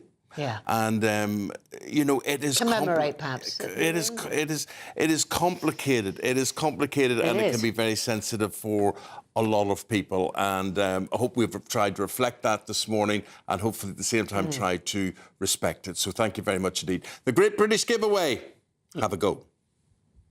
We want to send some of those monthly financial stresses packing this August with your chance to be mortgage or rent-free for 12 whole months. We'll give you a cash lump sum that equals 12 of your monthly mortgage or rent payments, right up to an amazing £20,000. We'll also throw in an extra £5,000 on top of that for good measure, because why not? And if you don't have a mortgage or rent to pay, lucky you. We'll give you £15,000 tax-free cash instead. What are you waiting for? Lines will close on the 29th of August. For another chance to win, text WIN to 63225. One entry costs £2.50 plus one standard network rate message. Or text BONUS to 63225. 5 entries cost £5 plus one standard network rate message. Go to gbnews.com/win. Entry start at £2.50. Call 0903 686 3232. Calls cost £2.50 plus your network access charge. Or post your name and number to GB15, PO Box 8690, Derby DE1 9TT. UK only. Entrance must be 18 or over. Lines close at 4 p.m. on the 29th of August. Please check the closing time if listening or watching on demand. Good luck.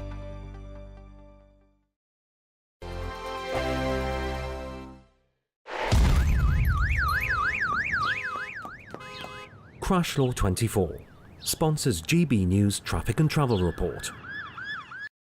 Good morning, this is the latest AI travel news from gbnews.com. The M876 northbound is closed past M80 Junction 8 due to maintenance. Use the sign diversion and allow extra time. The A4042 northbound between Pontypool and Court Farm roundabout is closed for roadworks. In Durham, an abandoned vehicle has closed one lane on the A19 northbound between the A182 Merton and the A1018 junction. A collision has closed one lane on the M40 northbound between junction 10 and 11, with traffic expected to resume between 9:30 and 9:45.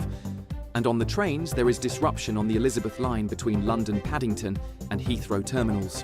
For more travel news, go to gbnews.com. Crash Law 24 sponsors GB News Traffic and Travel Report. You've read the headlines, you've heard what those in power have to say. How about now we actually get to the truth? They would pay attention. We go beyond the political theatre and tell you what's really going on behind the scenes. For a massive council tax hike, one of the biggest in the UK. Others follow their lines, but we go off script. You sound like a broken record. You say that week after week. Cutting through the narratives and giving you unique perspectives. That's Ben Leo tonight, Saturdays and Sundays from 9 p.m. on GB News, Britain's news channel. Exciting news. Every Friday, my Patrick Christie's Tonight Show is going to have a twist to it. We're welcoming some special guests. You. That's right, on Fridays I'm going to be doing my show in front of a live studio audience because this show is about you and what you have to say. It's going to be the same big debates, same big topics, same big opinions, but every Friday night at 9 p.m. you are invited to come on down to Patrick Christie's Tonight to be a part of the action. Only on GB News, the People's Channel, Britain's news channel. Hi, I'm Michelle Dewberry and my show is your opportunity to cut through all the noise and dive in headfirst to some robust debates. Ideas clash. Situation, isn't it? No, because the failure is... You're deliberately avoiding my point. Nothing's held back. And if you think this is the end of it, wait for more. And we do not shy away from the difficult stuff. Sometimes I want to shake people and say, if only you understood. So join me on Jubes and Co weeknights at 6 p.m. only on GB News, Britain's news channel.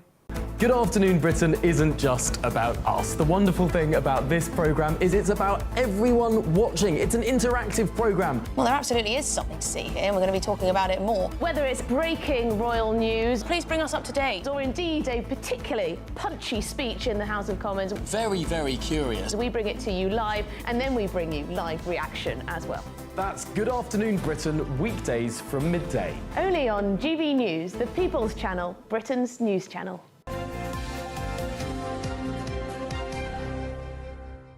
Flags, you're giving us good feedback on this. Adrian, the King's picture should be up in every council building across the country and the Union Jack should be flown.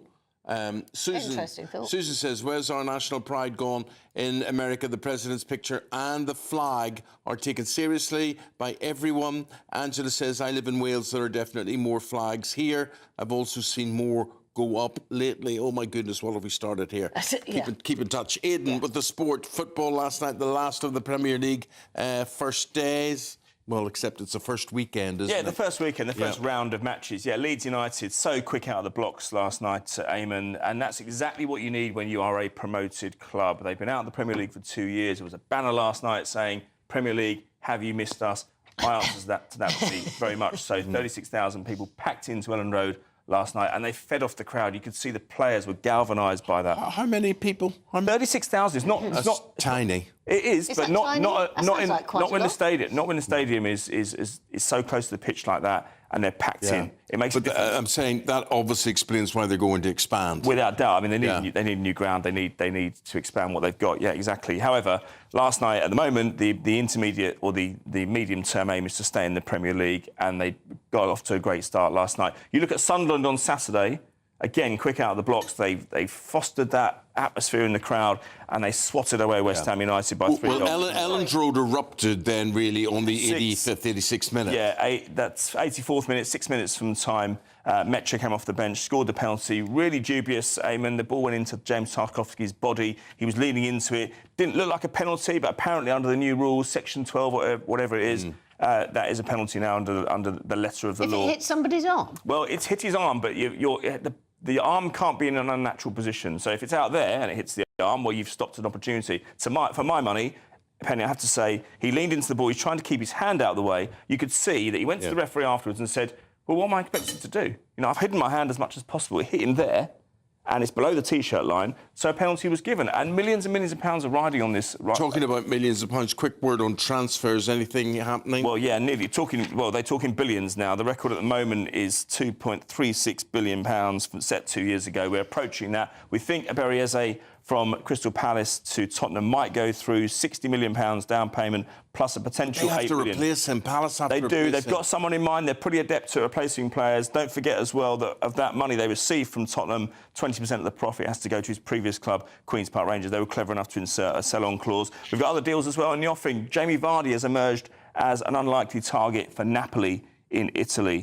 I would have thought one of the Premier League clubs would have snapped up Vardy. Yeah, I think you're right, but it depends how realistic he is being about his wages and how long of a contract he wants. Because once you're tied into those 2 years and you only get 10 games a season out of him, maybe it's not a good deal. Yeah. So. There are people like me, they just know Rebecca Vardy.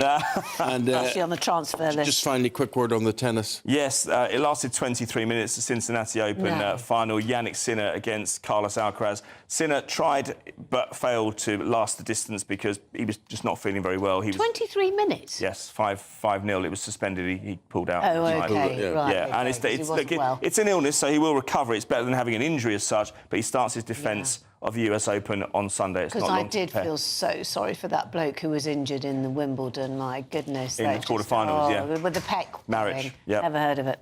Never heard of it. Cheers, Hayden. Thank you very much indeed. And we'll talk more Subbuteo at 8 o'clock. And we'll see a picture of it because I want to know how big a Subbuteo table is. But still to come, Esther Krakow and Tim Vincent are here to go through what's making the news. Look at them. They actually are moving. Give us a wave. Look, just what. Look, there you go. Look, they're not just... I mean, honestly, at that point, they look like statues. But first, if you're in search of some holiday sun, here's the forecast for some of the top European destinations. Ready to soak up that holiday sunshine? Won't we need some cover? No worries. All sorted. All Clear Travel Insurance sponsors GB News Travel Destinations Forecast. If you're thinking of heading further afield for a holiday, well, you can expect some thunderstorms across the south of France, the Alps, northern Italy. Breezy for Portugal, extending into Madeira and the Canaries, that breeze.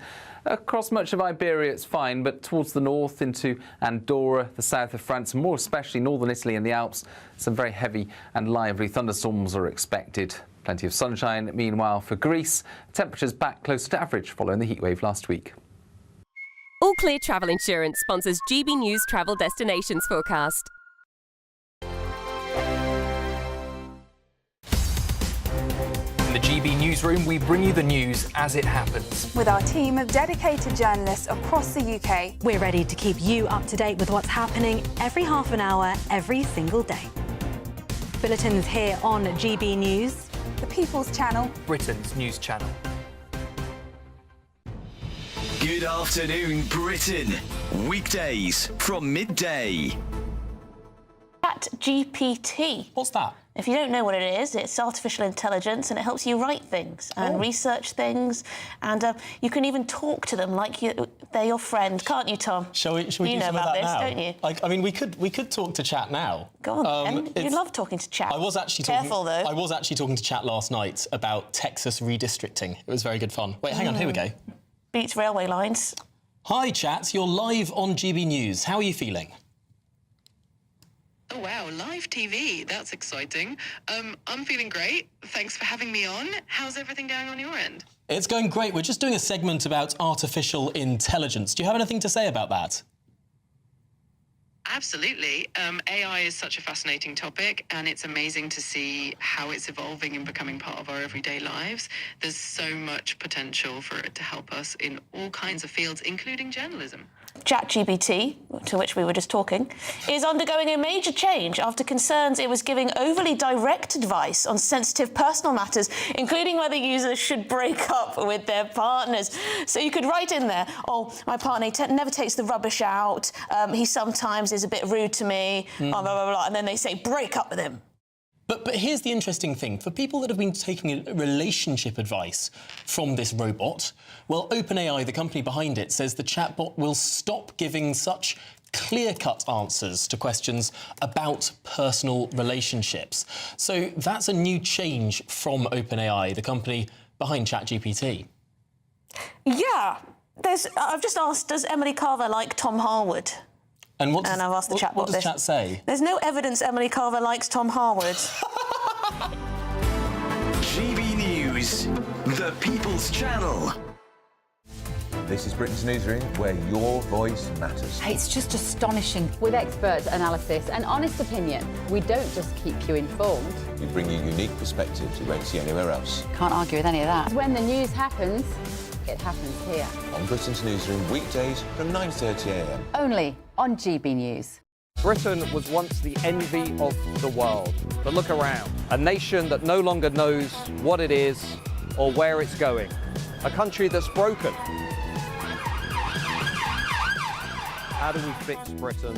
How do we bring it back? Friday night with Matt Goodwin at 8 p.m. only on GB News.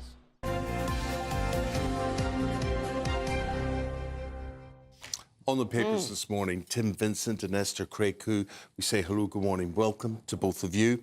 And we're going to talk about a bit of pain, looking ahead to the Chancellor and what she's going to do to raise money in the future. Rachel Reeves is after your house. Tell us more, Esther. Yes, so she's trying to find a way to fill up that infamous black hole. She keeps talking about the 20 billion, now 50 billion black hole. So she's reportedly considering a shake-up to council tax and stamp duty, which would see homes worth over £500,000. Now, listen, just let me stop you there. most homes are over £500,000. You'd be very lucky to get anything, especially in this part of the world, in London and the southeast, £500,000 and under. So when they talk about they're not going to affect ordinary working people or whatever it is, I reckon she is going to affect pretty their much lives. it's pretty much. I think it's a drive. I think it's a drive to make everyone relocate into It's funny that they cereal call it boxes a in the mansion Highlands. tax, though, isn't it? It really isn't a mansion tax. Yeah. It's 500. You should see what mansion you get for 500,000 in this part of the world. But the problem is, isn't it, that we're just a sitting target. If you own a home, that usually means that you've worked hard and they know where you live because they have your address. It's the same as being a motorist when you get a fine for going 3 miles over your speed limit. It's very easy to send out a fine and they will pay because you have a car and it's quite difficult to find somebody who is causing accidents, because then you actually have to go and stop them and actually get involved. So having take a picture. But the problem with this policy that the government is exploring, because it's not actually fact yet, but they're exploring, is the fact that this only works if property prices are going up. In the last year, property prices, as an average, have gone down by £10,000. A lot of property now is localised. Certain places in London go up, certain places up north go down. But generally, we've assumed for the last 20 years, property prices have gone up and up and up and up. Buy property, you will do well in 10, 15 years. That's not necessarily going to be the case. And the policy that they're employing to this may not work. So is she going to get the money she wants? I don't think so. Look, she has no great options. I find it concerning that the Labour Party thinks the only way to fill this black hole is just to raise taxes when people have literally nothing else to give. You might have to consider economic growth. I know that sounds quite novel. You might have to consider actually generating wealth as opposed to taking what little people when have. I come across a politician who knows how to make money as opposed to how to take money, then they'll have my respect. They probably won't be in politics. Yeah. I keep on saying, just make tax much more efficient, lower it. Simplify it more than anything else. Simplify it. Yeah. Take it down to 15%. More people, then you could get rid of people having to pay accountants and try and sort of work out how on earth much you own and all the rest of it. Make it simple. Well, this is not simple, and we move on to another property story, which I know, Tim, has affected you. But the Chancellor, Rachel Reeves, she faces a legal threat because when people go to buy houses, renovate houses, whatever, there are these newt and bat protection schemes, and they stop getting Britain building. That's the accusation. Their investigation and their declaration, actually, is on major projects such as the new Heathrow expansion. They will be very carefully monitoring any restrictions. HS2 was messed up. Well, we all know about the £100 million back tunnel that took place and delayed HS2. So there are lots of reasons why that they're being very keen to make sure these things... I think the problem here isn't the big developments that are happening, is the smaller people like me that do mini developments of a house here. Have you been affected by this? Absolutely, you know, and we had to have bat surveys and newt surveys and all kinds of things that are very expensive. And a lot of the time you think, well, actually, it's just common sense. You can look at these things and work it out very quickly. A friend of mine who built a house not far from me had to have little ramps put on the foundations of the house in case there were any newts in the area. There were no newts, and it delayed everything and cost a great amount of expense to somebody that was just trying to build his own home and bring some money into the area. Well, I suppose you can see it the other way in the fact that we have destroyed so much habitat for the animals and everything else. And there are, I mean, it's that other way of going. You drive around, and do we want to just? I mean, the easiest thing of all to get building would just be to say, let's just concrete over all the green spaces, everything else, knock down those completely with you, Penny. and make it easy. Well, I mean, this is quite ironic because we know that the Labour Party were screaming murder whenever the Tories tried to change planning rules to kind of loosen up these environmental strongholds, which is basically an artificial economy for environmental consultants. But now she's saying that she doesn't want young families to not have a home because of a bunch of mice and bats. So it's literally quite a U-turn. They should have thought back that when they were selling all the council housing off I as agree well. with That you. was The way back principle when. is correct, but there's just too many committees. Can we talk on Can we talk about dogs though now? Because there's three of us here who own dogs. Are you? Is your dog overweight? Or no, very slim. Very slim. He's developed to look at all times. My dog has been become fed. overweight because her knee's gone and she doesn't walk anymore. How old is she? 17. That's quite. That is a very. What breed is it? Well, that's a very good question. She's mongrel. She's an adopted dog. I got a DNA test done with her, and she's border collie, which you can see, but crossed with sausage dog.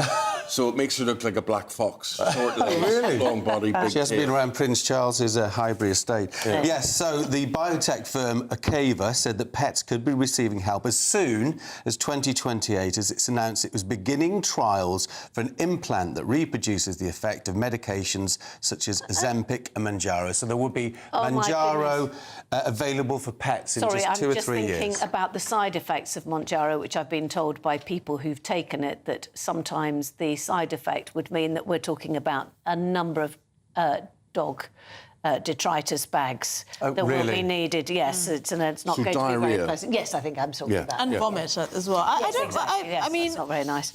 Surely you could just restrict the animal's diet or take it for a walk. I don't know. I mean, Govey for dogs, really? Well, the only problem is there are some dogs, like, for example, beagles, which, I mean, I don't know how they just find food anywhere. They do. But it is the common sense. Don't feed your dog asthma. Don't feed your dog, You know, I can understand for human beings it drowns out that food noise, but as far as concerning dogs, then I think it's a bit silly. There's also another story, and this is AI making it harder for graduates to find entry-level jobs. Artificial intelligence seeks real-life experience and skills. I think that is, you know, all these things being affected by AI, which I do. AI, I don't know about you, Eamonn, quite like a bit of AI. I think there's a lot to fear from it. I think there's a lot to fear, but also I can't stop with it. I flipped the coin of that statement that graduates are fearing all the things that are happening with the AI because they're being replaced. Actually, there's lots of employers out there now that are looking for graduates that actually can do skills. There's people that got 3 A's and a B, but they can't operate the photocopier. I thought you were going to say they can't do basket weaving. Generally, why they're employed may show that they happily can learn facts and figures, but they're no good in the actual day-to-day job. So AI is going to take that away, and people will have Esther, to what do you think? Do you fear AI? I don't fear it. So I'm an AI optimist, but maybe because I'm not a recent graduate and I actually I'm on the exactly. But I do think there's a lot of fear-mongering about, you know, when new technology comes out, it's going to steal people's jobs, like the washing machine stole the jobs of hand washers and all of that. But I think there's a positive side to this. Let the computers, you know, do all the boring boring stuff. It's not like a lot of these graduate jobs were great anyway. It's not like they were ideal to be sitting in front of a computer all day. And then let people do what they do best and things that rely on human intelligence and emotion and touch and the things that AI just can't replicate. I think it's going to be painful before it gets really, really good. Be interesting, though, I think, in the future to see what's actually going to survive, because this is the problem. I've got friends whose children took subjects that they thought were going to be safe, and then 4 years later, AI has suddenly kind of got involved in the medical things and that sort of thing, you know, and they thought they were quids in, and then went, oh no, this is actually no longer a Well, thing. I remember looking at it and thinking, well, at least my job's safe. They can't be a TV presenter as such. They can. They can. And then saw that. Oh, yes, look at that AI. A lot of white collar repetitive work will definitely be. Well, a couple of years ago, they recorded everything that Michael Parkinson had ever said. Oh, yes, in that is interviews. astounding. And he interviews himself, interviews other people. He can collate their word. Yeah. And they're now, because they now have Michael Parkinson, and he's interviewing people who are alive now, who've been being and dead. So you can do the ultimate interview. Oh yeah, you could do everything. It's just quite weird. But then in that case, don't do Michael Parkinson. Do somebody else. Tim and Esther, thank you both very much indeed. The guys are going to be back at about 9:20, and we'll see them again there. Here's the weather.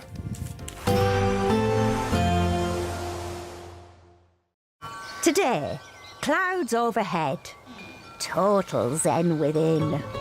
Box Solar sponsors the weather on GB News. Hello, good morning and welcome to the latest update from the Met Office for GB News. Dry for most of us today, but with a lot of cloud cover. Some showers towards the far southwest of the UK and 1 or 2 spots of rain towards the northeast as well, with this thick low cloud that's spreading in from the North Sea. That's, well, it's going to result in a few spits and spots of rain and drizzle mainly across coastal parts where the cloud will be lowest. So feeling cool with that low cloud hugging the east coast and the brisk wind from the North Sea. Warmer towards the south, mid-20s possible, but some thundery showers are possible in the far southwest. Perhaps Devon, most likely western parts of Cornwall. They'll fade away into the evening, and across northeastern parts of the UK we'll continue to see some light drizzly showers into parts of Aberdeenshire, Caithness, Sutherland for example, also into Edinburgh, East Lothian. But otherwise it's plenty of dry weather, and the best of the sunshine will be across western Scotland, into parts of Wales, the Midlands, the southeast, and it's in the southeast where we'll see the highest temperatures, 23 Celsius still at 7 p.m. The showers towards the southwest continue for a few hours into the evening, but most of them disappear after dark. A few more spots of rain will spread their way westwards across central parts of the UK as low cloud makes its way west through the night time. And for most of us, it is a cloudy night with temperatures dipping to the mid-teens, perhaps the low double figures in some spots. But we start off Wednesday with a lot of cloud. However, some changes are taking place. During the morning, the cloud will lift and break across eastern parts. Some sunshine will come through. The thickest cloud then pushes into South Wales and the south and southwest of England before that too clears later. So actually, it's a day in which skies are brightening throughout the day for many of us. It's not going to feel that warm, though, because we've got this breeze from the North Sea, keeping temperatures at 19 to 20. Today, clouds overhead, total zen within. Box Solar sponsors the weather on GB News.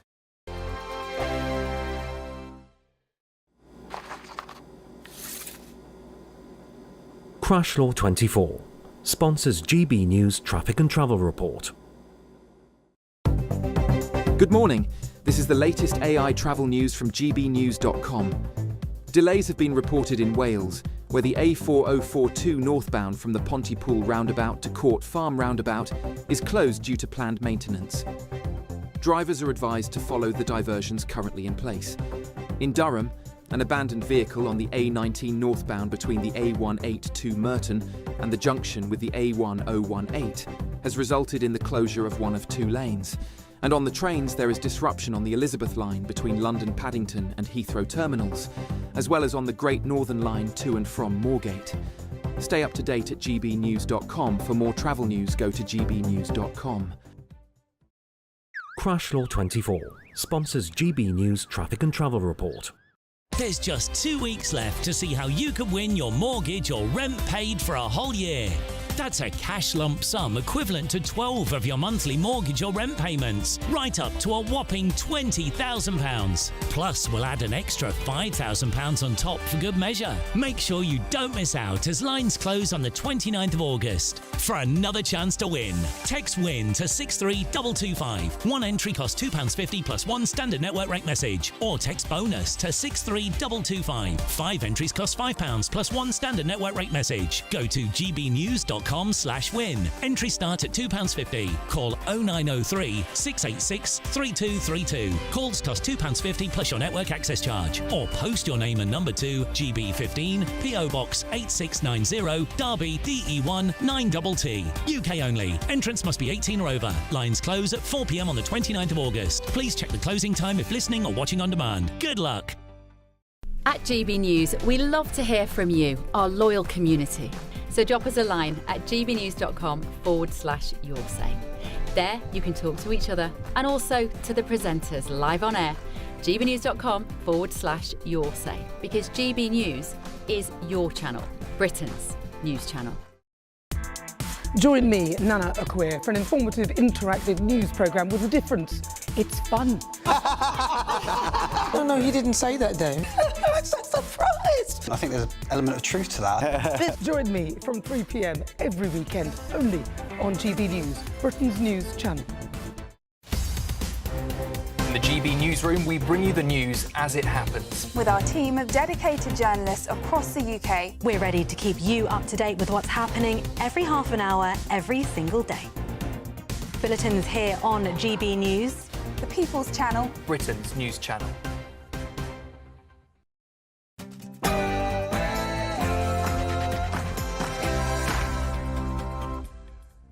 Hello there, good morning. President Zelensky says he is ready to meet with Vladimir Putin.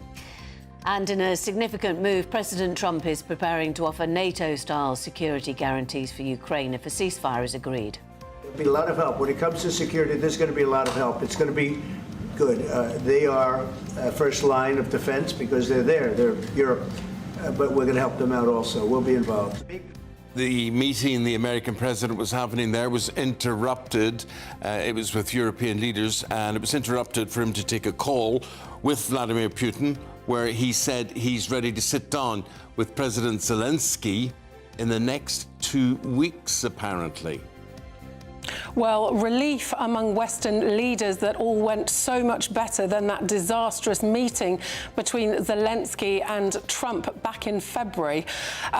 Great news about security guarantees, but the devil, of course, will be in the detail. We don't have any of that, nor do we know whether Putin is going to really move. Also in other news, flag fiasco continues as Tower Hamlets Council joins a Birmingham Council in pulling down St George's crosses from lampposts. The Prime Minister says pride in the UK is an important thing. We're asking, should you be proud to fly British flags? And if not, what is your objection? Summer holidays are in full swing now, so where are you heading? One popular destination, Benidorm, our GB News summer holiday last year. There was such a success that Diggy Beattie is back, and he's back to speak to holidaymakers. Yes, we're back in Benidorm, back where it all began. With such good weather at home, are the Brits still coming here? We'll have more throughout the programme.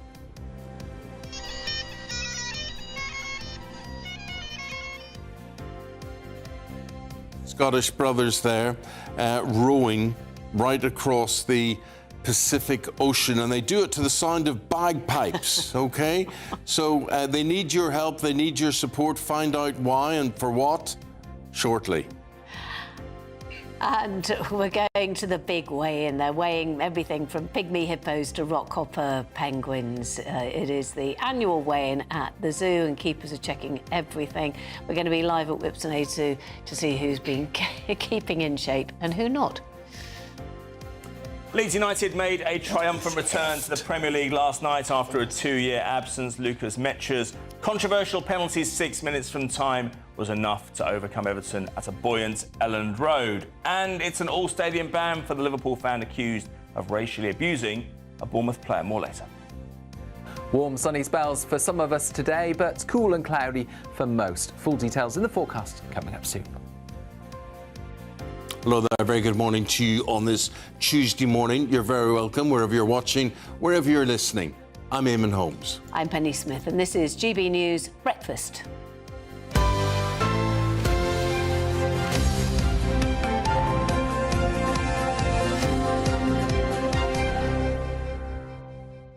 We were talking about Subbuteo earlier in the programme with Aidan, who I played it as a child. I felt I was very good, Aidan, when I was a child. But you're playing it now, and are you still a child, or how do you see yourself? I'm still a child, without question. Yeah. But no, I played it in the early 90s. It was, I mean, I was there's a picture there. That's a setup of in my house. And it looks very well, my friend. Do you know, when I played it, we had to play it in our utility room, or the back hall, really, as we called it.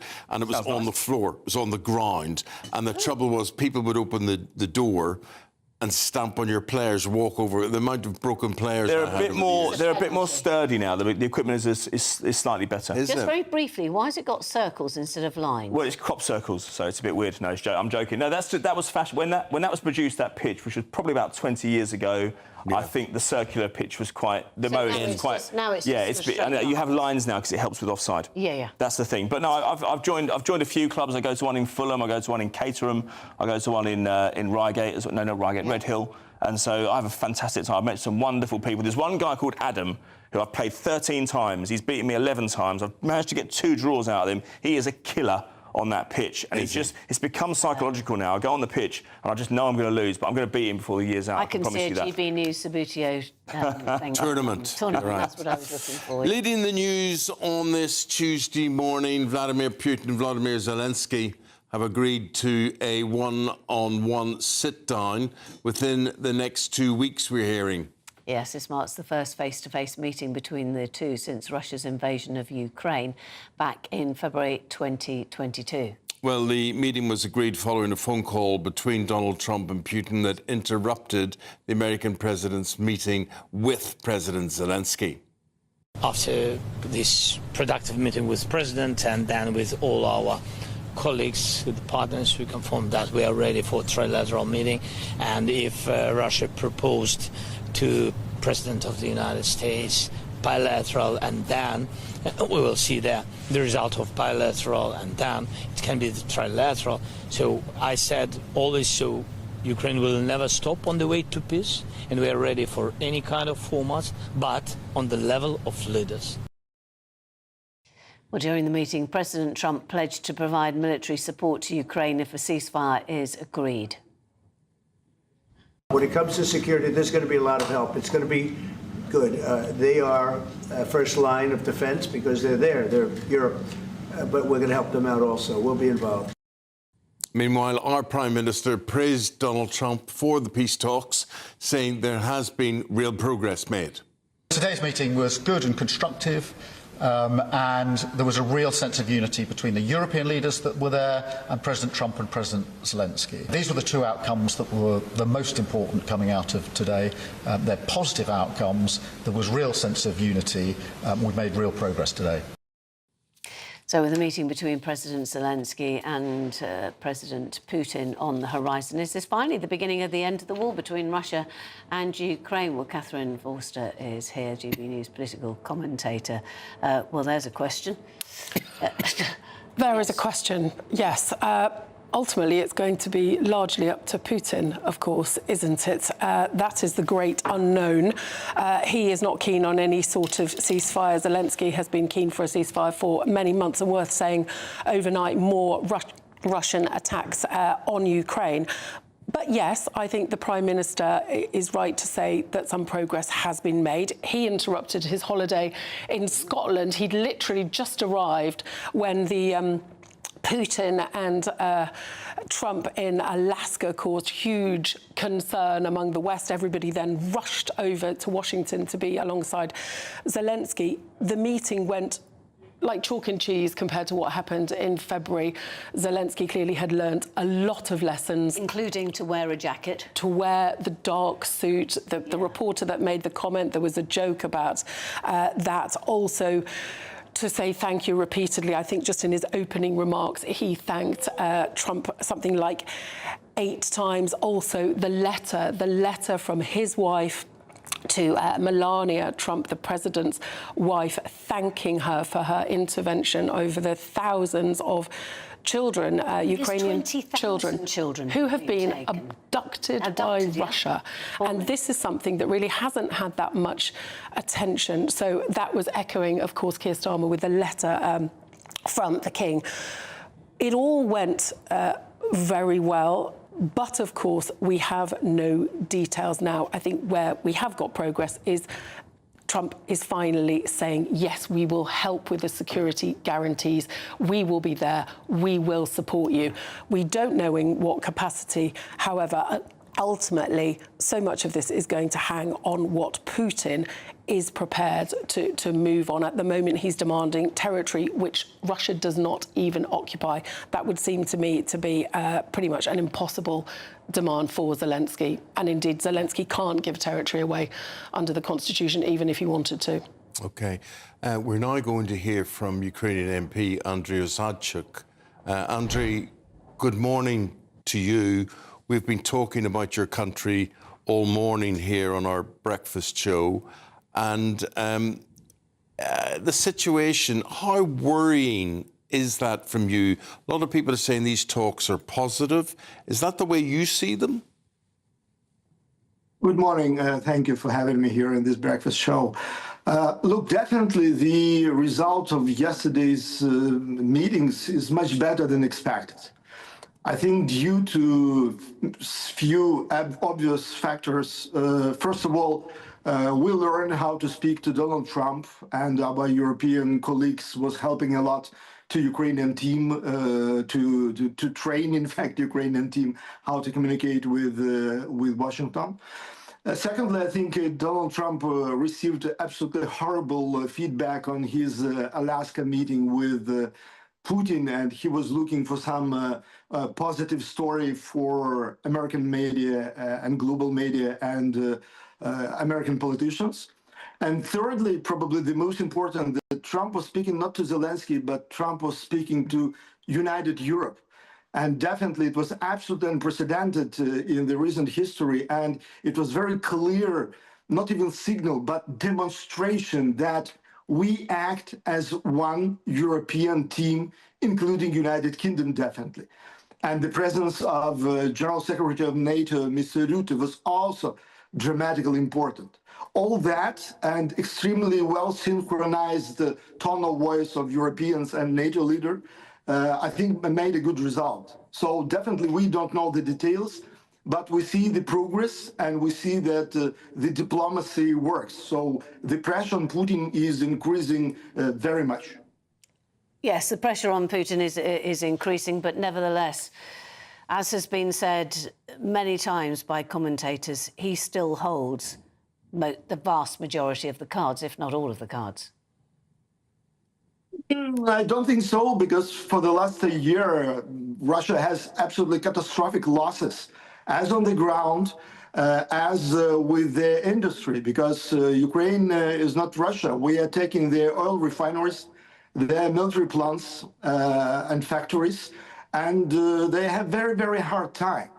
Definitely Putin doesn't want to step back. We have never, ever heard anything from him that he is ready to step back even for 1 inch. And I had a lot of doubts on the efficiency on bilateral meeting with Putin. He will continue to win the time. He will continue to cheat everyone. But again, we need to move forward all together. And as I said, yesterday meeting was extremely positive in the direction of looking for peace. Andriy, appreciate your comments. Thank you for your time this morning. We say goodbye to you. Thank you very much indeed. Thank you for having me here. Not at all. And thank you very much. It makes a very interesting point. Catherine, thank you. It makes an interesting point there about Russia maybe not being as strong as they pretend to be. Yeah, and also about the fact that the economy is is suffering. It's just that obviously the people there... I mean, it's like all of these things, isn't it? Half of the time it's about perception as well. Do you know, it's funny you talking about economy suffering. I've got comments here that just come in. This is Anne saying this. Is it who? I just saw there's so many comments, and thank you for them all this morning. Keith, he said, it's hard to believe that people like to give countries like Ukraine billions of pounds a year from the UK when the UK has no money. So it's interesting to see just to what extent or how far people's support for the country goes. When they hear about, what the Chancellor plans and how she plans to tax people. And we're saying, right, this is all very sad and very unfortunate, but we haven't got the money to pay for this. We can't pay for all the problems in the world. Give us your views on that. Now, I'll tell you what we're going to do. We're going to escape the day-to-day world, and we're going on a summer holiday now. Brits are going abroad. Hopefully, the whole idea is you have a nice, relaxing time, you have a decent sunshine, and given that you loved it so much last year when we sent Dougie Beattie out to Benidorm, what did we do? We sent him there again. And Douglas, before you start, I'd like to say to your cameraman, direct your camera, we need to see that you're in the holiday mood, in the holiday spirit. We need to see your legs. Need the knees out. There, that's it. That's the shot. That's the shot. Oh, look how white they are. Look how white they are. Oh, my goodness. I think that's the pavement reflecting onto them. Different colour from his face. Have you noticed that? Yeah, that's the shot. Stand back there. Oh, look, there's a naked man going by. There's not naked, he's wearing a stripy. Yeah, exactly. Looks lovely. So, Dougie, looks brilliant. Looks brilliant there. You look brilliant. Well, Eamonn, it's good to know that you're having a laugh at those little short, hairy legs. But you know what? We're standing on the promenade here, and those little short, hairy legs, about 5 years ago, I used to run every couple of days, round about 3 miles. And this promenade would have been absolutely brilliant for doing that on. And loads of people are doing that this morning. Problem is, of course, there's not one Brit. We haven't found one. We found Germans, we found French, we found Italians, even the Spanish, taking total control of this promenade and running up and down it. So what does that say about the British on holidays? They're night birds. They party at nights and get up late. There's no run for the beach for the sun loungers. No, that's everybody else. The Brits are still in their bed at this time of the morning. So what we're going to do in the next live is we're going to go up into some of the bars and restaurants and have a look at those that are getting the fries at £5. So instead of being out pounding the pavements, doing all that healthy stuff that everybody's doing, there's a cyclist coming down the other side. Yeah, they're all being very, very healthy and very fit, all looking very well. And we're going to see, can we find any Brits that, well, they haven't done it, obviously, but they're here to enjoy themselves, and that's the main thing. And there is something for everyone in Benidorm. I mean, I came on the Cheltenham Festival here, and yeah, it was funny, but when you're here in the summer, there is something for everyone, and it's well worth seeing. We'll catch up with them through the day and stay in touch with yourselves. Very good. Yeah, Will I do. thought Dougie was going to say that we're going to go into the bedrooms to just check what they're up to. I think that's a little bit intrusive. Just lying there with cucumber patches on their eyeballs, groaning and saying, I need some paracetamol. But it is a beautiful promenade there. But Dougie, it must get, it's interesting to see people out running now, but by the time it gets to, well, even before midday, you're not going to be able to do any exercise there. The temperatures will be hitting 40 degrees. Well, I mean, it's heading up towards the 30s now. I mean, it is very close. It's very overcast. It was raining a little bit this morning, but it is extremely warm. When that cloud breaks, it will be very, very warm. And you know what I have noticed? Through Ireland, and I don't know what it's like through the rest of Britain, over the last week I've seen little black thunderflies everywhere, and they come down very, very low when you nearly walk into them. It is a sign of thunder and lightning when that happens, and last week the whole way through Ireland, especially around the North Antrim coast, it was covered in them. So it was such a beautiful day, but little black flies everywhere. There's Dougie, none of them I'm just here, waiting for the next so we're one. not going to see any thunder. Dougie, I'm just thinking the next one we get you and your budgie smugglers going into the sea is what I'm thinking. goodness, just sort of, and just vicariously through We'll give you a warning, folks. We'll give you a warning. Douglas, thank you very much indeed. We'll say goodbye to you. Appreciate it. Thank you very much indeed. Bye. It's funny, Dougie there, Dougie and I are both from Belfast, and he used a word there. Would you use the word close? He said it's close here. Yeah, close. I think close is a good word. Yeah, I'd say close. What does it mean, like hot? And no, it means sweaty. Yeah. Close means sweaty and airless. Airless, exactly. No, I think close is pretty much traditional. Same thing. What part of the English language do you not talk? No. I talk everything. Exactly. I have lived in an awful lot of parts of Britain. Yeah, exactly. I've been in hot climates with you. Where did we go together? South Africa. Oh, sorry.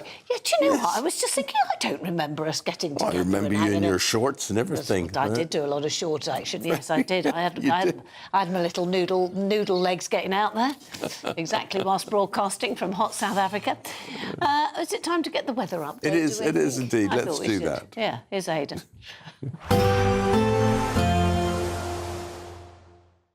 Expect warm spells with the odd rude interruption. Box Boilers sponsors the weather on GB News. Hello, good morning and welcome to the latest update from the Met Office for GB News. Dry for most of us today, but with a lot of cloud cover. Some showers towards the far southwest of the UK and 1 or 2 spots of rain towards the northeast as well, with this thick low cloud that's spreading in from the North Sea. That, well, it's going to result in a few spits and spots of rain and drizzle mainly across coastal parts where the cloud will be lowest. So feeling cool with that low cloud hugging the east coast and the brisk wind from the North Sea. Warmer towards the south, mid-20s possible, but some thundery showers are possible in the far southwest. Perhaps Devon, most likely western parts of Cornwall. They'll fade away into the evening, and across northeastern parts of the UK we'll continue to see some light drizzly showers into parts of Aberdeenshire, Caithness, Sutherland for example, also into Edinburgh, East Lothian. But otherwise it's plenty of dry weather, and the best of the sunshine will be across western Scotland, into parts of Wales, the Midlands, the southeast, and it's in the southeast where we'll see the highest temperatures, 23 Celsius still at 7 p.m. The showers towards the southwest continue for a few hours into the evening, but most of them disappear after dark. A few more spots of rain will spread their way westwards across central parts of the UK as low cloud makes its way west through the night time. And for most of us, it is a cloudy night with temperatures dipping to the mid-teens, perhaps the low double figures in some spots. But we start off Wednesday with a lot of cloud. However, some changes are taking place. During the morning, the cloud will lift and break across eastern parts. Some sunshine will come through. The thickest cloud then pushes into South Wales and the south and southwest of England before that too clears later. So actually it's a day in which skies are brightening throughout the day for many of us. It's not going to feel that warm though, because we've got this breeze from the North Sea keeping temperatures at 19 to 20. Expect warm spells with the odd rude interruption. Box Boilers sponsors the weather on GB News. We just want to tell you about a few things coming. We're going to a zoo today, right? It's the big weigh-in. And because what they do is they weigh animals. Good job, we're not animals. We're not there or anything. You wouldn't want that exposed. Up next, amazing story. 3 Scottish brothers. They are in a rowing boat. I kid you not. They're in a rowing boat. What are they doing, Penny? They are rowing from one side of the Pacific to the other. They started off in Lima in Peru. Oh, and they're heading towards getting Australia. seasick watching that. Look at that. Oh, no, oh my goodness me. No. And they do all that. And that's going to be next, Beards okay? and bagpipes. See you then.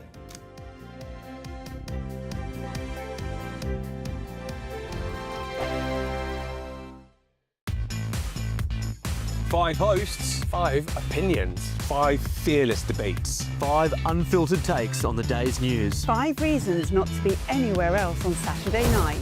This is the Saturday 5. You got me. You got me good there. Britain's biggest Saturday night TV show. It's not a bad brand. Yeah. Uncensored. Very, very racy tonight. On the unpredictable. What does she say? Can you translate it for us? And always entertaining. And how can a country go from being led by William Wallace Saturday nights from 6 p.m. only on GB News, the People's Channel. Britain's news channel. You're going to want to stay tuned, trust me. This is GB News, Britain's news channel. It is like a death. You can say, oh, what if, but it's gone. The whole of the community is so sad, and they're slowly getting angry now. We're going to fight every corner we can to get justice for what's happened here. 2 years ago, a community was in grief. Today, they're more determined than ever. When the Crooked House was gutted by a suspected arson attack and then illegally demolished, the people of the Black Country felt like it was a blitz on their history. Originally built in the 18th century, the pub suffered subsidence because of mining in the area, giving its unique appearance that visitors fell in love with. In February last year, South Staffordshire Council served an enforcement order on the owners ATE Farms, ordering them to rebuild the pub within 3 years. After appealing the order and a subsequent decision from the High Court, the planning enforcement inquiry will have to wait until any potential criminal proceedings have concluded. Investigations by the police are ongoing. For the campaigners who want to see this landmark rebuilt, the passion is only stronger, as Paul Turner from Save the Crooked House explains. Well, we all felt it was ours. We're Black Country people. We felt that, this is our area, this is our iconic pub. This is people come from miles around and from all over the world. All of a sudden, just like that, it's gone. We were always very proud of it. Although it had different owners over the years, it was always ours as a community. Got a lot to think about if the Crooked House is ever going to be built. There's lots of legal issues. The site isn't ours. We can't rebuild the Crooked House, so it's very, very complicated legally. But we know what our end goal is, and how we actually get to that end goal is going to be a little bit complicated. But that's we're still focusing on that. GB News, the People's Channel. Britain was once the envy of the world. But look around. A nation that no longer knows what it is or where it's going. A country that's broken. How do we fix Britain? How do we bring it back? Friday night with Matt Goodwin at 8 p.m. Only on GB News.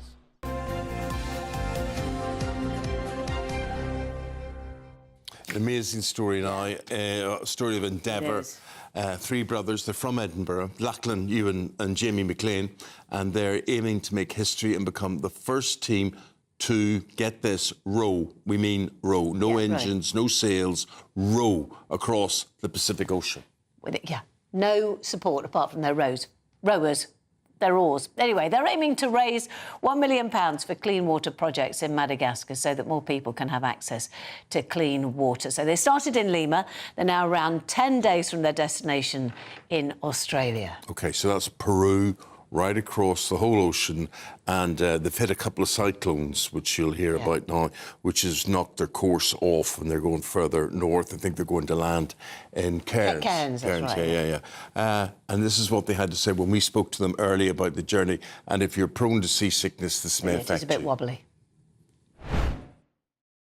Good conditions at the moment. It's been a tough few weeks, to be honest. We've had setback after setback. We got hit by a couple of cyclones and of course, the occasional beast from the deep. There was a big marlin that followed us for a little while, which thankfully it didn't come too close for comfort. But you're always a bit worried in these small ocean rowing boats, because marlins have a habit for they think they go for the small fish that track under the boat and they pierce through the hull. Thankfully that didn't happen to us, so we're grateful that the marlin went off for another day. We're trying to hit £1 million for clean water projects, and that will equate to about 40,000 people with Clean Water for Life. So since we're in the Atlantic, we've been to Madagascar several times now, and we're trying to, through this row, we're trying to give a whole municipality clean water. And it's really our appreciation for why clean water is so important has really been enriched over the last few years, going in, seeing communities with clean water, seeing communities without. It really kind of brings it to light. But that's really what's been getting us through this. Certainly in particular the last month, it's been really, really tough. Two of them talking to us, one of them rowing while all that's going on. The water looks relatively calm there. Relatively calm, but remember they have hit two cyclones there alone. Yeah, exactly, which blew them off course, and they were heading for Sydney, but they got further north. And the Marlin sounded quite scary. But I just love the fact that they've got bagpipes on board. You know, there they are, sort of rowing away. You don't want any extra weight. So what have they taken? Have they taken a recorder? No, they've taken really heavy bagpipes. They're really heavy. They're representing Scotland well. That's a good thing. Eamonn McGee now with the sport. I broadcast live from a rib boat once in 2018, the Volvo Ocean Race it was. Oh, yeah. And I was live, but the producer, who's a friend of mine in the gallery, didn't know that I could hear him. And he said to the cameraman, right, we've got 1 minute on air. I want McGee in the sea. McGee in the sea. Yeah. And well, did I can McGee tell go you. in the sea? No, I took part. What's that race they do off cows? The Round Island race. You mean? No. The big across the Atlantic or something. Okay. Anyway, but I was part of a crew. America's Cup. America's Cup, right? So there was a crew. There was a guy called Captain Cudmore, and I was doing a documentary for the BBC. And basically, I said, "But Captain Cudmore, the trouble is, I can't swim." And he said, "It doesn't matter, because by the time you fall in there and we turn the boat around, you'll be dead anyway." So that was it. Good thought there. Leeds aren't dead, they're alive and well. They are indeed, yeah. They were fast out of the blocks yesterday against Everton. They won the game in 6 minutes from time. We can hear from the manager in a moment, actually, but just before that, I think they borrowed the template from Sunderland on Saturday. A newly promoted side, odds stacked against them, but in the same way that Sunderland came out of the blocks and really swatted away West Ham, 1-0 wasn't a justifiable result for Leeds. They were much the better side. David Moyes has got things to worry about with Everton, by the way. Really, you think so? They need a better start than that. They got Brighton at the weekend in their new stadium, 60,000. Big expectations there. Without doubt. But Leeds United, look, 36,000. It doesn't sound a lot, but that stadium was packed. It was raucous last night, and I think we can now hear from the Leeds United manager, Daniel Farke, after last night's game when they won it late on with a penalty against Everton. If I'm honest, I was a bit worried once he took the penalty, because he's on the sheet for taking the penalties. But once a player gets substituted, and I'm always a bit careful in his first 1 or 2 touches, were not that tidy. I was thinking for one moment if I should step in and take the ball off him. But thank God I calmed myself down, and he proved me right with a ice cold taking penalty and a great finish. Now, the irony is he's just signed an Everton player, Dominic Calvert-Lewin, who, on his day, genius, but the trouble is he's not on his day very often. Well, no, it's not just that he's not on his day. The day doesn't come because he's always injured. And this is the problem, Penny. You sign these players for tens of millions of pounds. I mean, we'll discuss some of the numbers in a moment. They're absolutely eye-watering. And 20 years ago, I was told the bubble will burst. It never bursts. It just gets bigger and bigger and bigger. But this guy, they can't keep him on the pitch. So what's wrong with him? Has he got tender legs?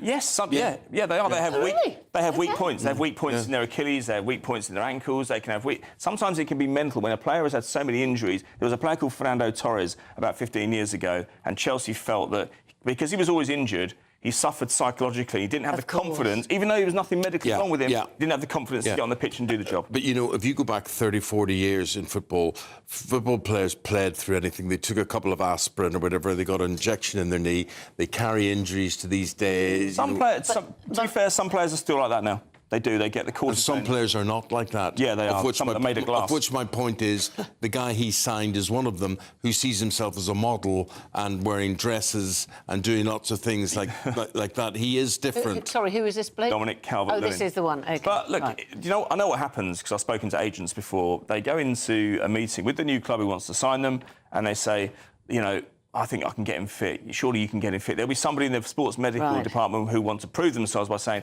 I can get this guy fit. Now, the best way to do it is to do a pay-as-you-play deal. You don't get paid unless you play. OK, I understand. Well, we've got to say goodbye to you because we're going to, not weigh you, but we're going to weigh animals at a zoo, right? We're going to be doing that. And we've got lots of things. We've got the newspapers to do as well. Yeah. It's so busy. Stop talking, Eamonn. Let's go to the traffic update.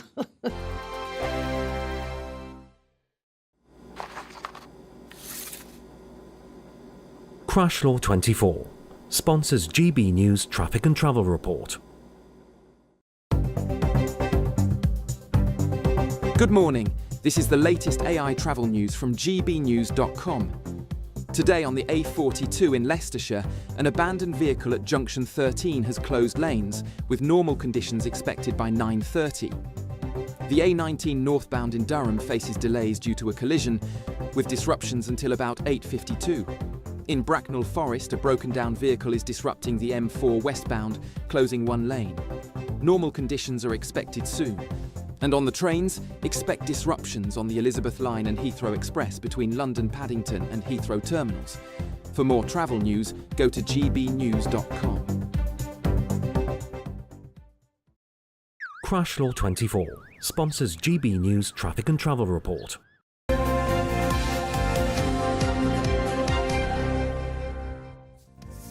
Now, still to come, Esther Kraku and Tim Vincent are here to go through what's making the news. Look at them, they're actually moving this time, just to prove that they're not models, they're not AI. They haven't been bussed in and just sort of, you know, they're actually standing over. But there they are, sitting, and they have been looking through the papers. Can do that next. Back with that. Westminster's full of talk, but out here, it's the real world. Am I allowed to talk now? No, that's it. This is where it matters, real people and real lives. That's what politics is all about. In fact, has Trump made a good start? No. Straight answers, no spin, and just a couple of pints. How many fingers have I got up? About 10. So join me for Lee Anderson's Real World every Friday at 7 p.m, only on GB News. The People's Channel, Britain's news channel. You want to know what's really going on in the corridors of power? Labour don't know what to do with you half the time, and that makes you quite lethal in the chamber. Get behind the headlines with Chopper's Political Podcast. Join me, Christopher Hope, as I sit down with the great and the good of British politics. We'll see where this ruling takes us. These are the stories shaping our nation. Chopper's Political Podcast, available now on all platforms. Listen in and stay ahead. You've read the headlines, you've heard what those in power have to say. How about now we actually get to the truth? They would pay attention. We go beyond the political theatre and tell you what's really going on behind the scenes. For a massive council tax hike, one of the biggest in the UK. Others follow their lines, but we go off script. You sound like a broken record, you say that week after week. Cutting through the narratives and giving you unique perspectives. That's Ben Leo tonight, Saturdays and Sundays from 9 p.m. on GB News, Britain's news channel. It's Patrick Christie's Tonight, and here we do things differently. It's explaining the absolute madness of this, doesn't it? It's explosive. I mean, this is very good. It's lively. 850. Your government sat there, Sean, and it did nothing. It's controversial. And the Middle East has been in turmoil since before I was born. It's everything you need to kickstart your evening. Everyone's had their Weetabix tonight. I love to see it. That's Patrick Christie's Tonight, weeknights from 9 p.m. Only on GB News, the People's Channel, Britain's news channel. At GB News, we love to hear from you, our loyal community. So drop us a line at gbnews.com/your say. There you can talk to each other and also to the presenters live on air. gbnews.com/your say, because GB News is your channel, Britain's news channel. Join me, Nana Akweer, for an informative, interactive news programme with a difference. It's fun. No, he didn't say that, though. I'm so surprised. I think there's an element of truth to that. Join me from 3 p.m. every weekend, only on GB News, Britain's news channel. In the GB Newsroom, we bring you the news as it happens. With our team of dedicated journalists across the UK, we're ready to keep you up to date with what's happening every half an hour, every single day. Bulletins here on GB News, the People's Channel, Britain's news channel.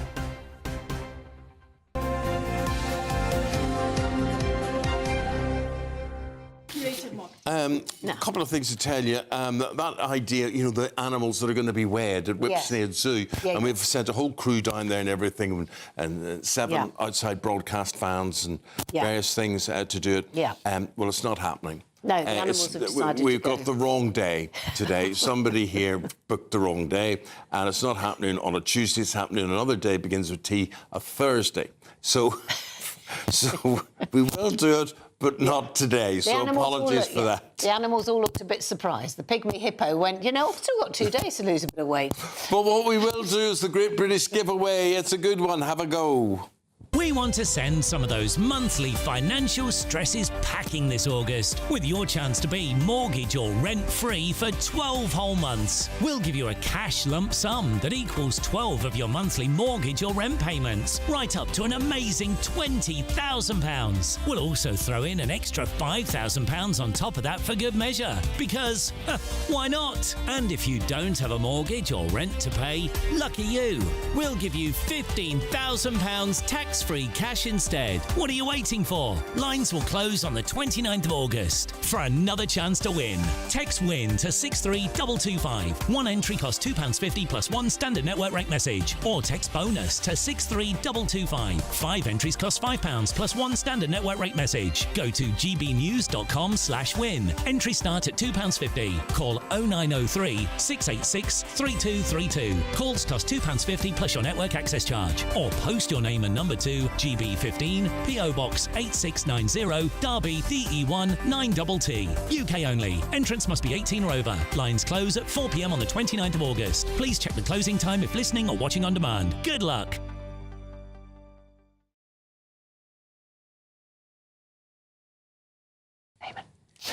Let's see what's making. I'm trying to put my microphone back in.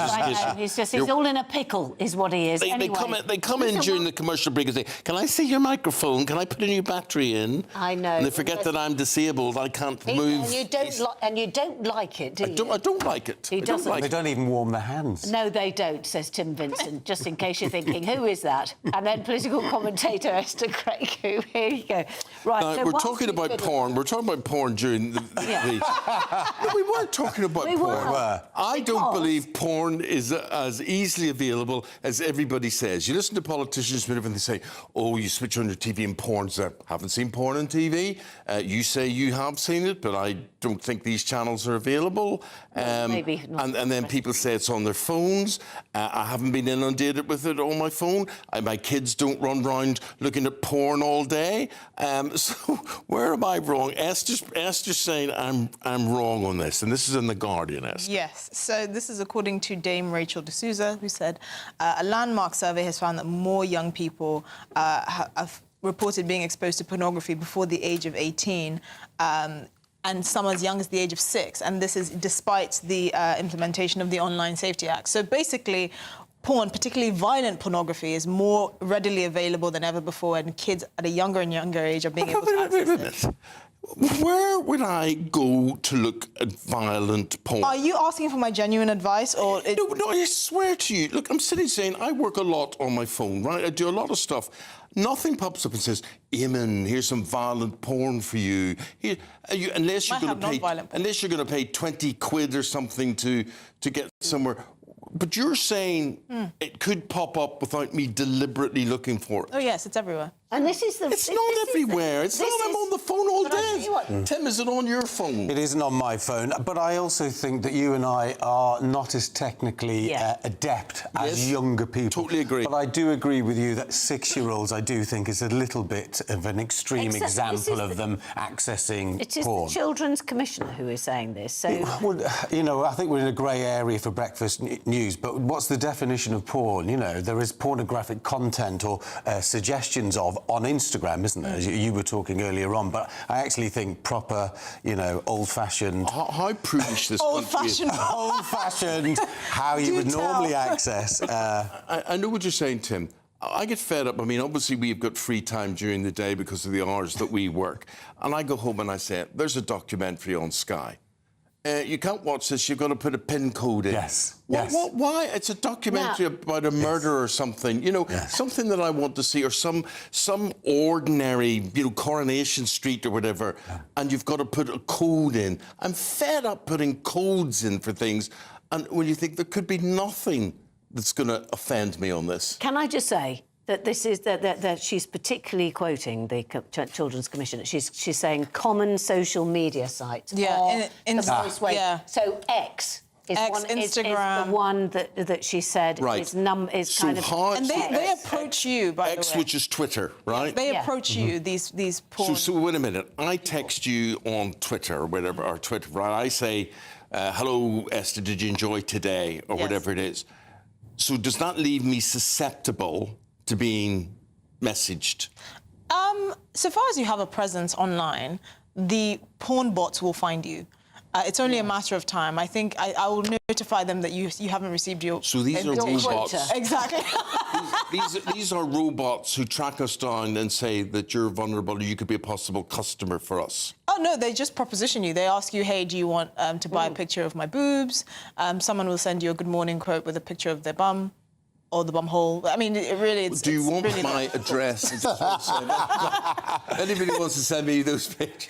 Eamonn, it's just that we're innocent and our algorithms don't suggest that. No. We're just too innocent. Yeah. Can I ask you where you stand on tipping? Tipping. No, tipping. It's why I don't really want to go to America again. I found it so confusing.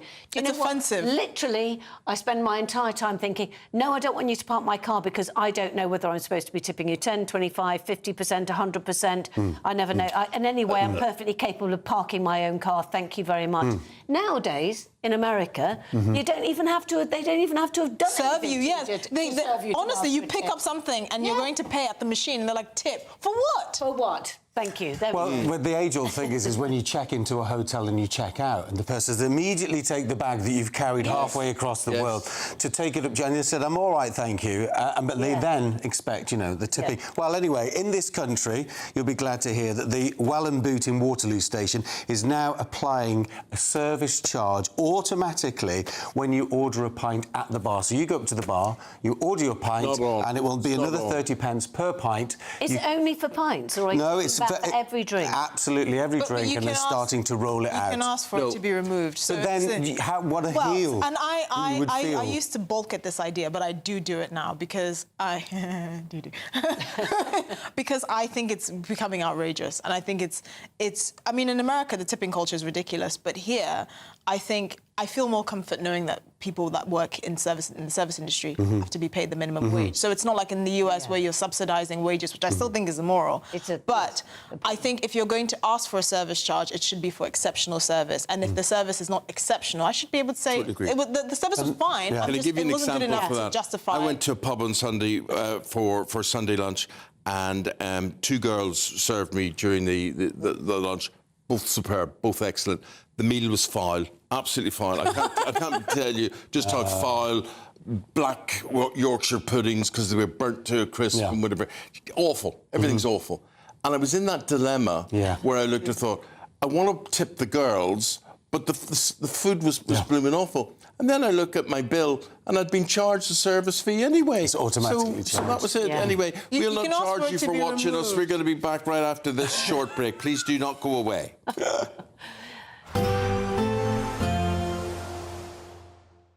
Ready to soak up that holiday sunshine? Won't we need some cover? No worries. All sorted. All Clear Travel Insurance sponsors GB News Travel Destinations Forecast. If you're thinking of heading further afield for a holiday, well, you can expect some thunderstorms across the south of France, the Alps, northern Italy. Breezy for Portugal, extending into Madeira and the Canaries, that breeze.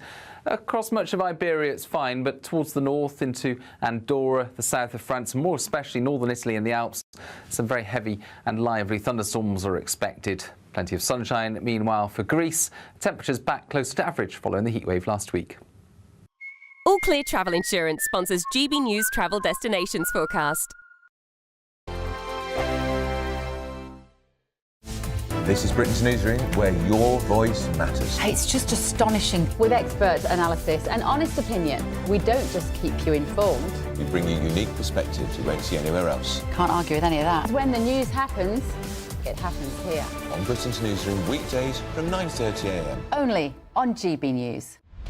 Britain's Newsroom, weekday mornings from 9:30.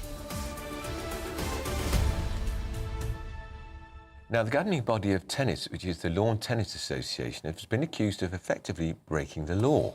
Yes, that's after reports that they encouraged transgender people to participate in women's tournaments. Well, we're now joined by the former Olympic swimmer Sharon Davies to discuss this. Sharon, thank you so much for joining us this morning. Now, just bring us up to date, because the LTA, I think in January, made what could have been seen as quite a positive decision to stop trans players, trans women, so biological men, from competing against women in the elite game. But tell us what's different about the amateur game. Yeah, absolutely. And it's really important that we do use the correct language, because they're not banning anyone. They're just stopping biological males from competing against biological females. It's really that simple. And what's very frustrating is that basically they're saying, if you're really good, we're going to give you fair and safe sport. If you're not quite so good, we're not going to give you fair and safe sport. I mean, what a ludicrous situation that we're actually in. And as you say, I mean, it's been 100 days now since the Supreme Court ruling. It made it absolutely clear that a women's event means that it's a women's event only if it has biological females in it. If it has any form of man in it, no matter how they got to call themselves, what they want to wear, then it's a mixed sex event. So, you know, they are encouraging local clubs, you know, to not actually follow the law, to not give fair sport to pathways, to recreational, to juniors. You know, these people now are just expected to have unfair sport. And how do we get the elites if we don't make sure that the way forward and the way through is fair? And this is not just tennis. You know, golf is bad too. We still have 30 sports in the UK that don't protect the female category, including things like taekwondo, would you believe, and gymnastics. GB News, the People's Channel. Westminster, the ultimate clique. And you're fighting like rats in a sack. But here on the Camilla Tominey Show, we ask the questions the establishment media is too scared to ask. OK, let me ask you a straight question, because I know you're a straight-talking politician. Whether it's net zero, illegal immigration or law and order, nothing is off limits. You had the power then. Yeah, as I and say, now you've lost it. That's the Camilla Tominey Show, a politics show that's fearless. But no, let me finish my question if you don't mind, because it is my show. Sundays at 9:30, only on GB News, the People's Channel, Britain's news channel.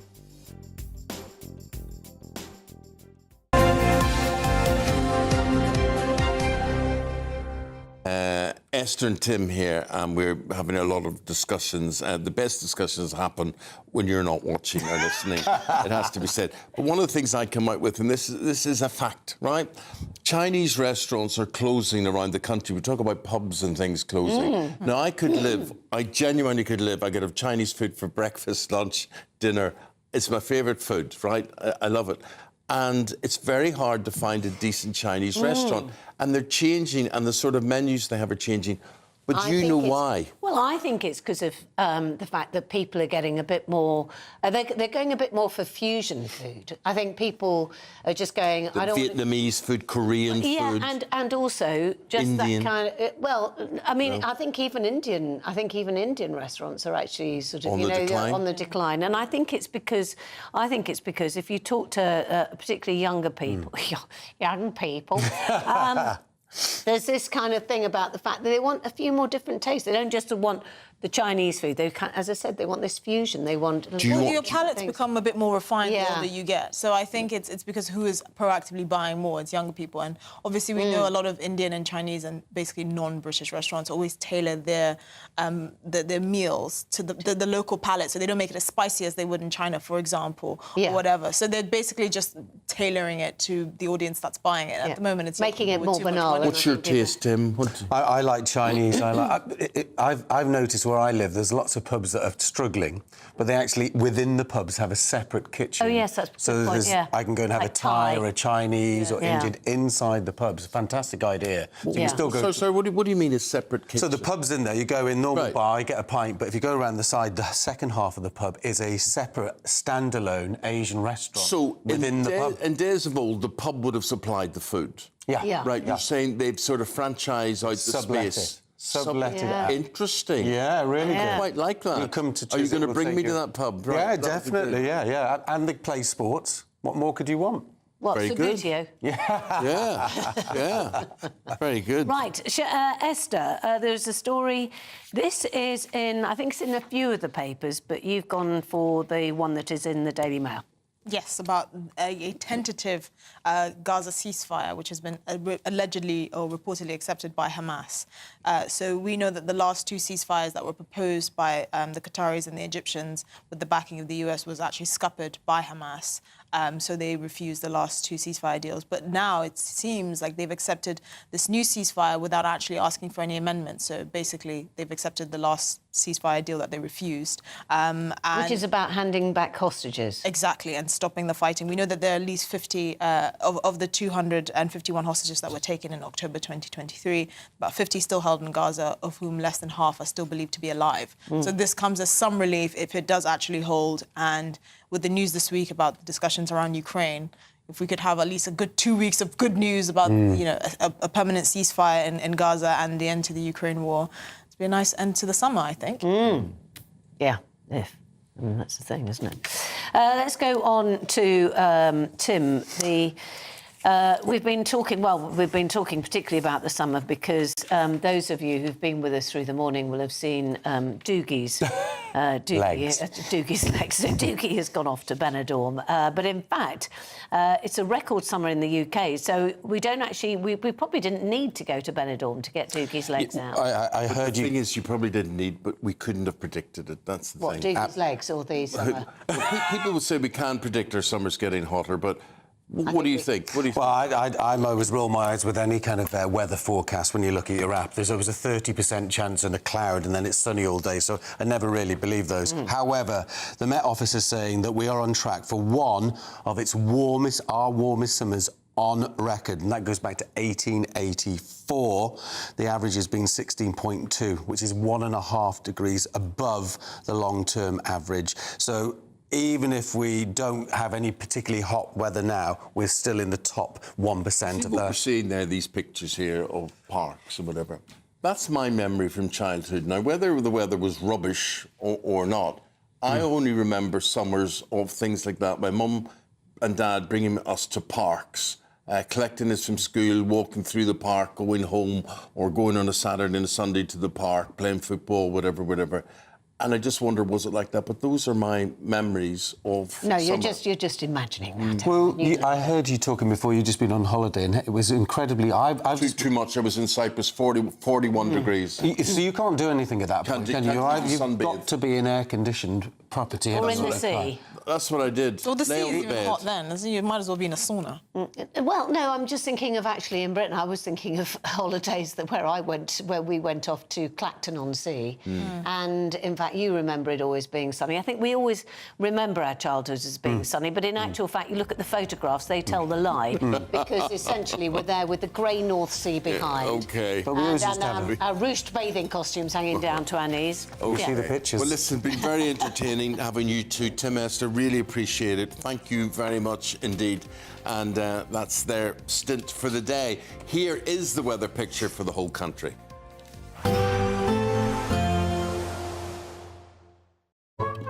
Today's outlook: cool, calm and completely horizontal.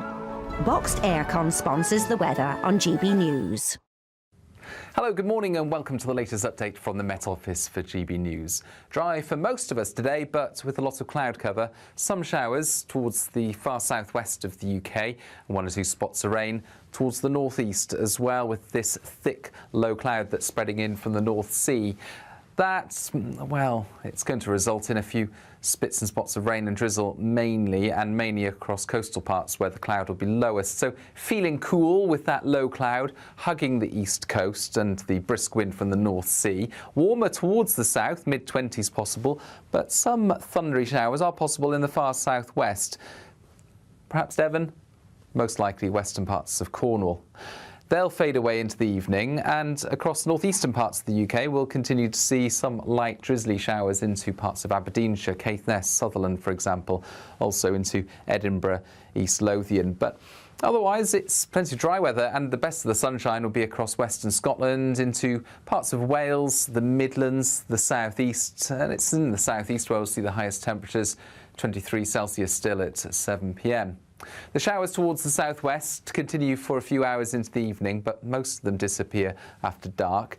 A few more spots of rain will spread their way westwards across central parts of the UK as low cloud makes its way west through the night time. And for most of us, it is a cloudy night with temperatures dipping to the mid-teens, perhaps the low double figures in some spots. But we start off Wednesday with a lot of cloud. However, Some changes are taking place. During the morning, the cloud will lift and break across eastern parts. Some sunshine will come through. The thickest cloud then pushes into South Wales and the south and southwest of England before that too clears later. So actually, it's a day in which skies are brightening throughout the day for many of us. It's not going to feel that warm, though, because we've got this breeze from the North Sea, keeping temperatures at 19 to 20. Today's outlook: cool, calm and completely horizontal. Boxed Aircon sponsors the weather on GB News.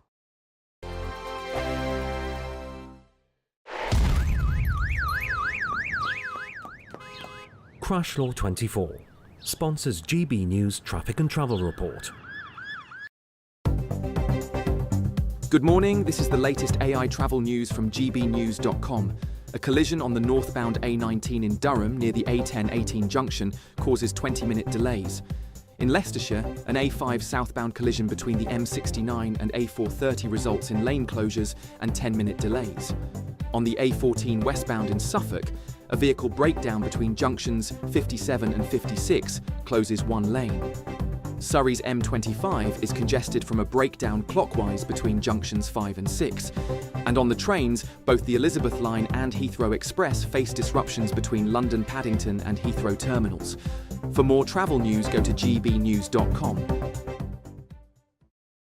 Crash Law 24 sponsors GB News Traffic and Travel Report. What does it feel like to be a Great British Giveaway winner? That's a big surprise. Oh my God, I'm going to cry. Do you know what? I've never won anything like this in my life. Oh my God, this is amazing. That is absolutely fantastic. We're over the moon. Yes, that is fantastic. You know, you have no idea how much I needed it. Oh my goodness. You've won £54,321. Please don't joke. This would change my life. Oh, thank you so much. I was gobsmacked. Thank you, GB News. I'd say don't hesitate, do it. If you're not in it, you've got no chance of winning it. Thank you. You weren't expecting to get that call today, were you? No, I wasn't. You really could be our next big winner. Head over to gbnews.com/win now to find out how and get your entry for the Great British Giveaway. Great prizes, even greater wins. Westminster's full of talk, but out here, it's the real world. Am I allowed to talk now? No, that's it. This is where it matters, real people and real lives. That's what politics is all about. The fact that Trump made a good start, no. Straight answers, no spin, and just a couple of pints. How many fingers have I got up? About 10. So join me for Lee Anderson's Real World every Friday at 7 p.m. only on GB News. The People's Channel, Britain's news channel.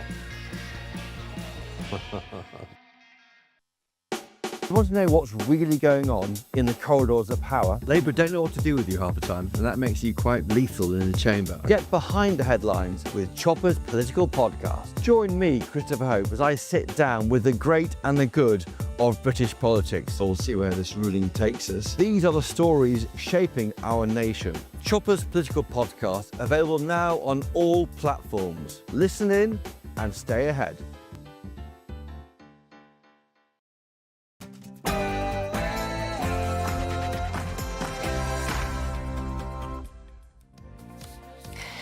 Good morning. President Zelensky says he's ready to meet Vladimir Putin. And in a significant move, President Trump is preparing to offer a NATO-style security for Ukraine if a ceasefire is agreed.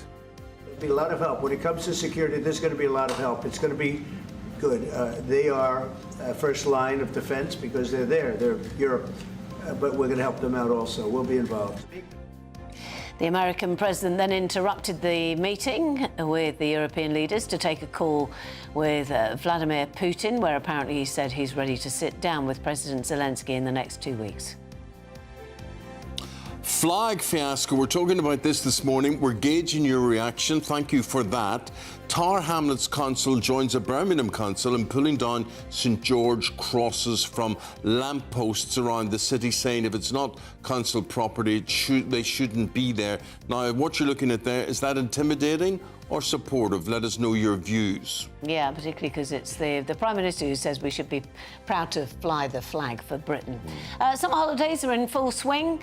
One popular destination for us is Benidorm, so we've sent Doogie over there, because the GB News... There's all those people who are taking his picture there. They were all crowded around taking his picture. Doogie Beatty. Yeah, he's going to be back, and he's speaking to holiday makers, and yeah, we're going to get the full view of Doogie a bit later on. Likes to get his legs out, so we're doing that. Yeah, we're live in Benidorm because we've came here to find out why there's such good weather at home, why the Brits are coming here, and what's the offer. We'll have more very shortly.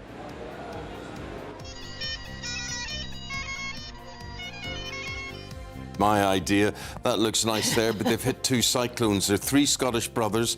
They're going to make history, and all to the sound of bagpipes. So they're rowing across the Pacific Ocean. They've already done the Atlantic Ocean.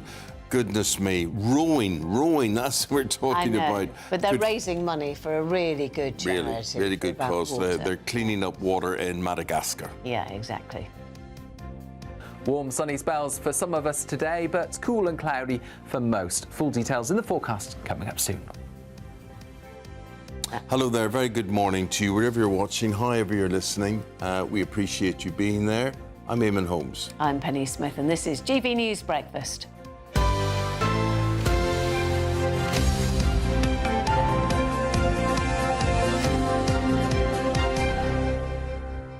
I just want to reflect what you're saying about various subjects this morning. The flag situation, for instance.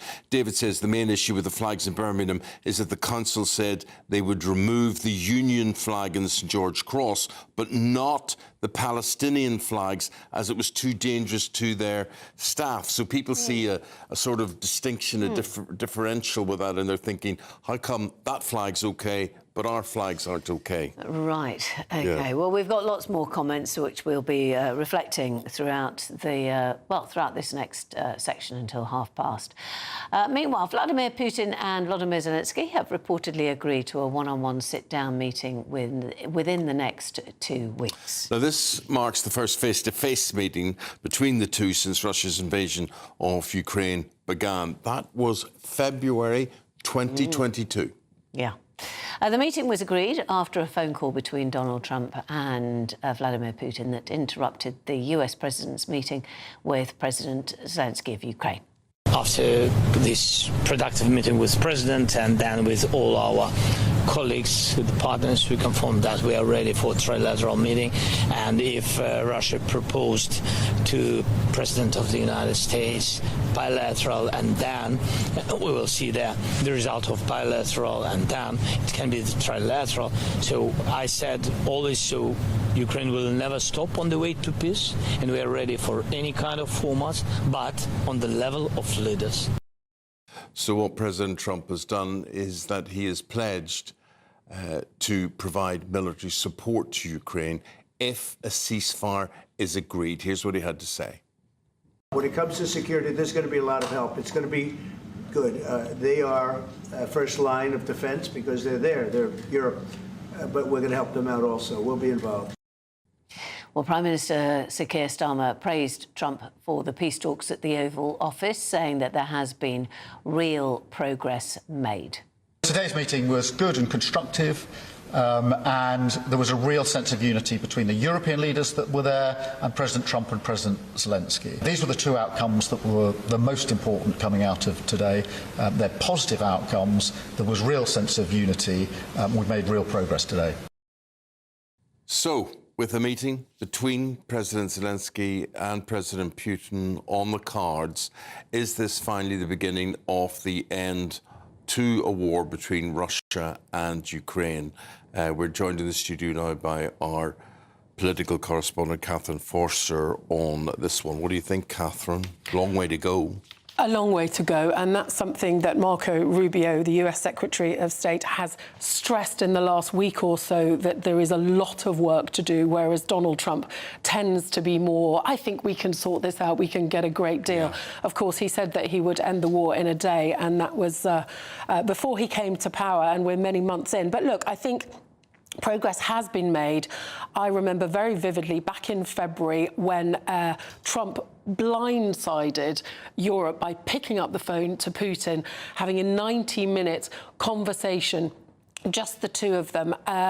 Europe was horrified. I was at the Munich Security Conference immediately after that. J.D. Vance's comments went down very badly. There was then the immediate scrambling of European leaders in Paris. I was at that for GB News, talking about this coalition of the willing as it's emerged.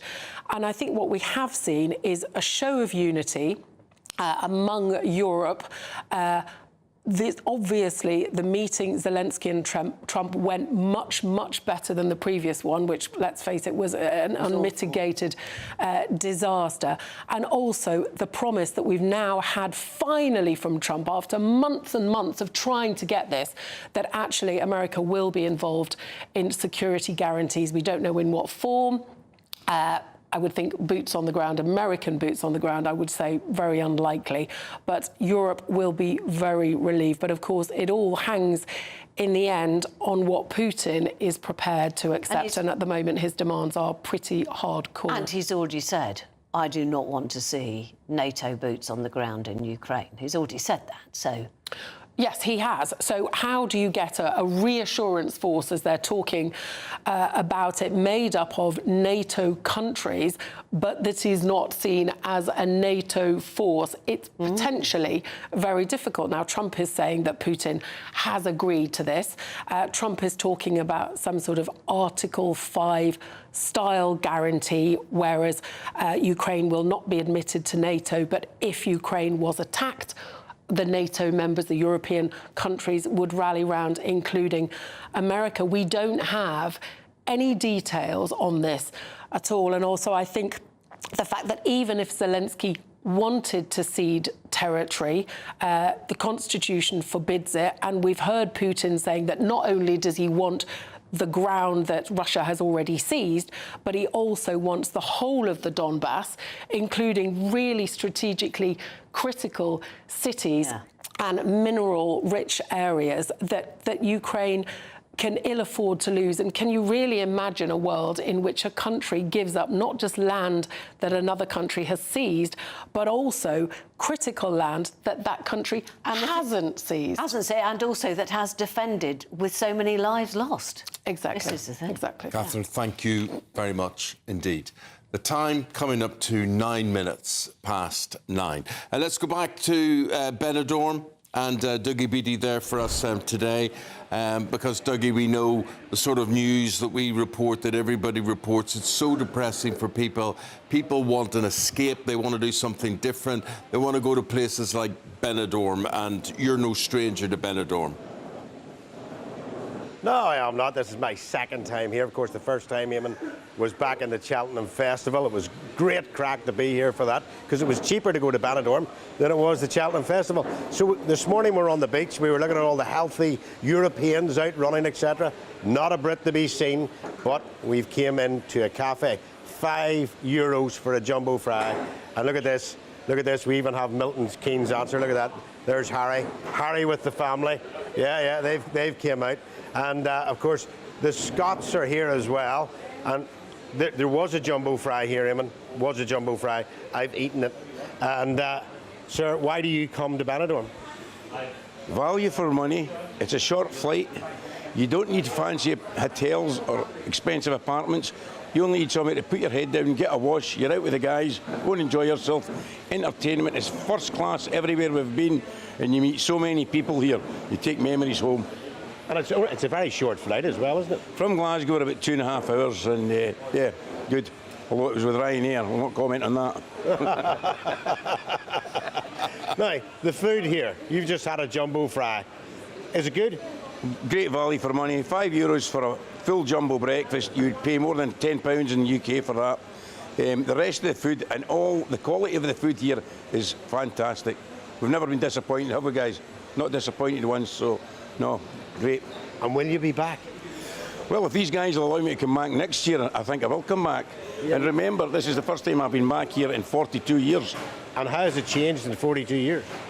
I think the service is far better. People are friendlier. The Spaniards look after you better here now than they did 42 years ago. And things are opened up, as you know, with social media. You can go anywhere. You can find out everything you want on your smartphone. So, yeah, fantastic.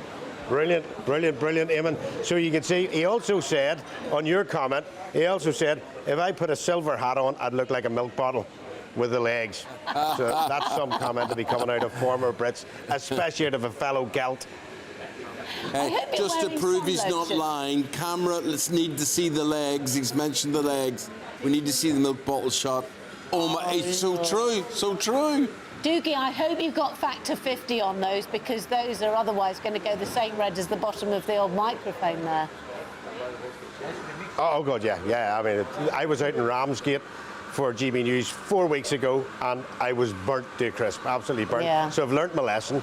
Yeah, there's factor 50 in those, I can assure you. Yeah. No more of that. But if you are here, strangely enough, you know, look out for the sun, but you know, we all know how to deal with the sun. It's strange, there's no weather warnings here. We should do, but there are an awful lot of people, and actually I count myself included sometimes, where we're sort of accidentally taken by the fact that the sun might have moved around, you were in the shade and now you're not, and all of a sudden you just want to smother yourself in cream and call yourself a lobster thermidor, if that is indeed a lobster thermidor. You might want to do that. What I want to do is get a full British fry-up for €5. I know. That's what how do they do that? That's great. I don't know. That's great. Dougie, thank you very much indeed, my friend. Have a good day. OK, see you later. Thank you very much. Thank you very much. Well. Now, still to come, we're going to tell you all about 3 Scottish brothers. They are crossing the Pacific. They're rowing across the Pacific, and they're doing it with the sound of bagpipes. So that's next. You've read the headlines, you've heard what those in power have to say. How about now we actually get to the truth? They would pay attention. We go beyond the political theatre and tell you what's really going on behind the scenes. For a massive council tax hike, one of the biggest in the UK. Others follow their lines, but we go off script. You sound like a broken record. You say that week after week. Cutting through the narratives and giving you unique perspectives. That's Ben Leo tonight, Saturdays and Sundays from 9 p.m. on GB News, Britain's news channel. Exciting news. Every Friday, my Patrick Christie's Tonight Show is going to have a twist to it. We're welcoming some special guests. You. That's right, on Fridays I'm going to be doing my show in front of a live studio audience, because this show is about you and what you have to say. It's going to be the same big debates, same big topics, same big opinions. But every Friday night at 9 p.m, you are invited to come on down to Patrick Christie's Tonight to be a part of the action. Only on GB News, the People's Channel, Britain's news channel.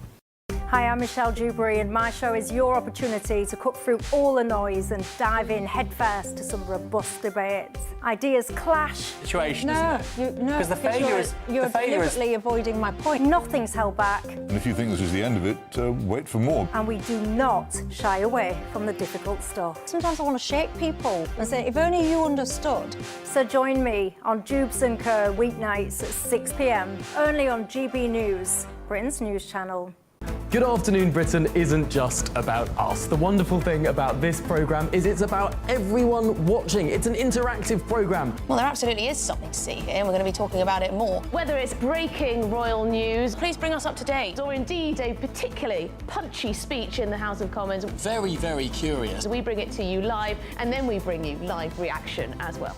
That's Good Afternoon Britain, weekdays from midday. Only on GB News, the People's Channel, Britain's news channel. In the GB Newsroom, we bring you the news as it happens. With our team of dedicated journalists across the UK, we're ready to keep you up to date with what's happening every half an hour, every single day. Bulletins here on GB News, the People's Channel, Britain's news channel. This is Britain's Newsroom, where your voice matters. It's just astonishing. With expert analysis and honest opinion, we don't just keep you informed. We bring you unique perspectives you won't see anywhere else. Can't argue with any of that. When the news happens, it happens here. On Britain's Newsroom, weekdays from 9:30 a.m. Only on GB News. Britain was once the envy of the world. But look around. A nation that no longer knows what it is or where it's going. A country that's broken. How do we fix Britain? How do we bring it back? Friday night with Matt Goodwin at 8 p.m, only on GB News.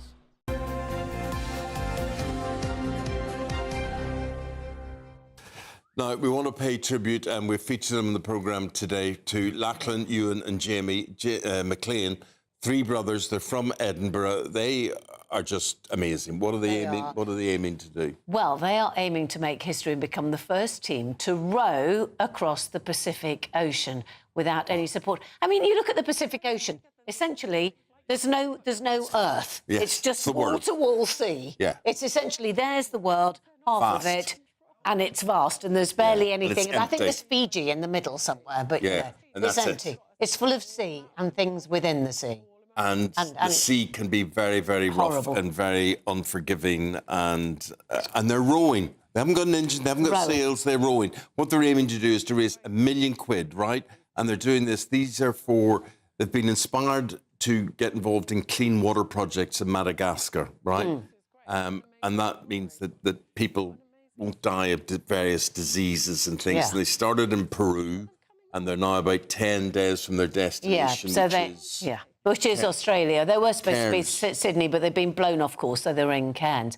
And we will be giving a way of getting in touch and helping them to try and reach their goal Please of £1 help million. them. Please So help do them. help them. Yeah, This is what they had to say about their journey.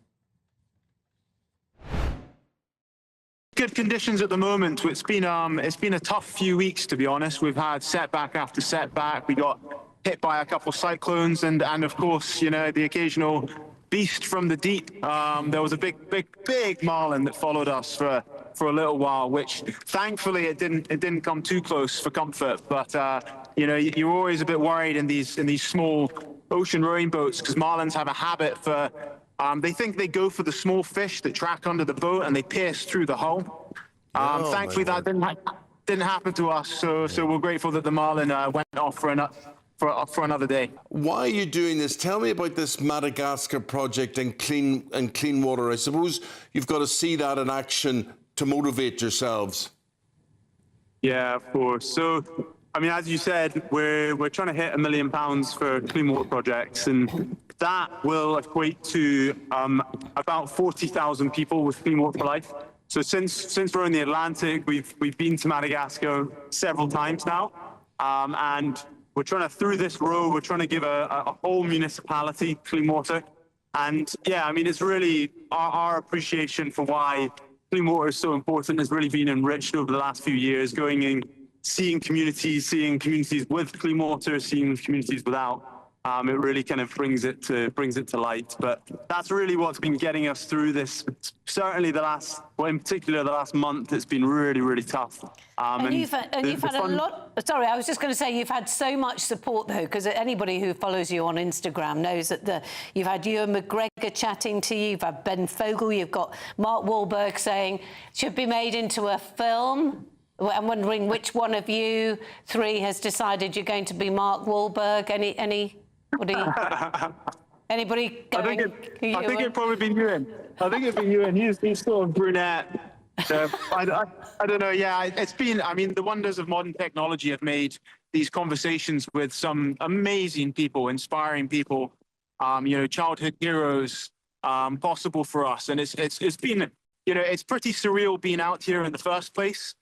Surrounded by thousands of miles of open ocean, and you're the only people, the closest people to you are the people in the space station passing overhead. And then to, up on the screen pops Ewan McGregor or Mark Wahlberg or Flea from the Red Hot Chili Peppers. It's been mental.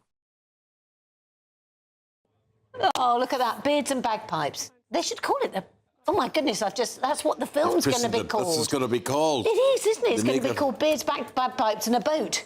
A boat. The boat with beards and bagpipes. But you know what? What they really want and what they're doing, and to honour and support them, the McLean Brothers Charity fundraiser for clean water in Madagascar. That's what they're doing, okay? Yeah. And they're trying to get to £1 million. As you can see, they're a fair bit short of that goal.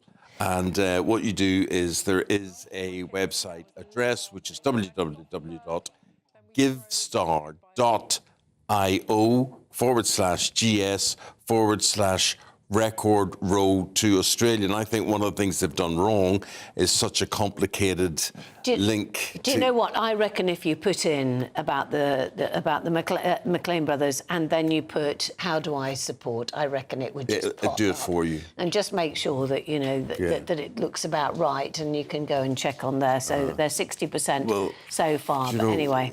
Was our producer coming in here? I don't know. For you. Yeah. Oh. From all of us. What about... How nice is that? What about me for having to put up with her for 2 days? 2 days is barely any come here, time. Sophia, come here. Sophia? Thank We just want to you. say something. You see the idea of getting those boats on? Come here beside me.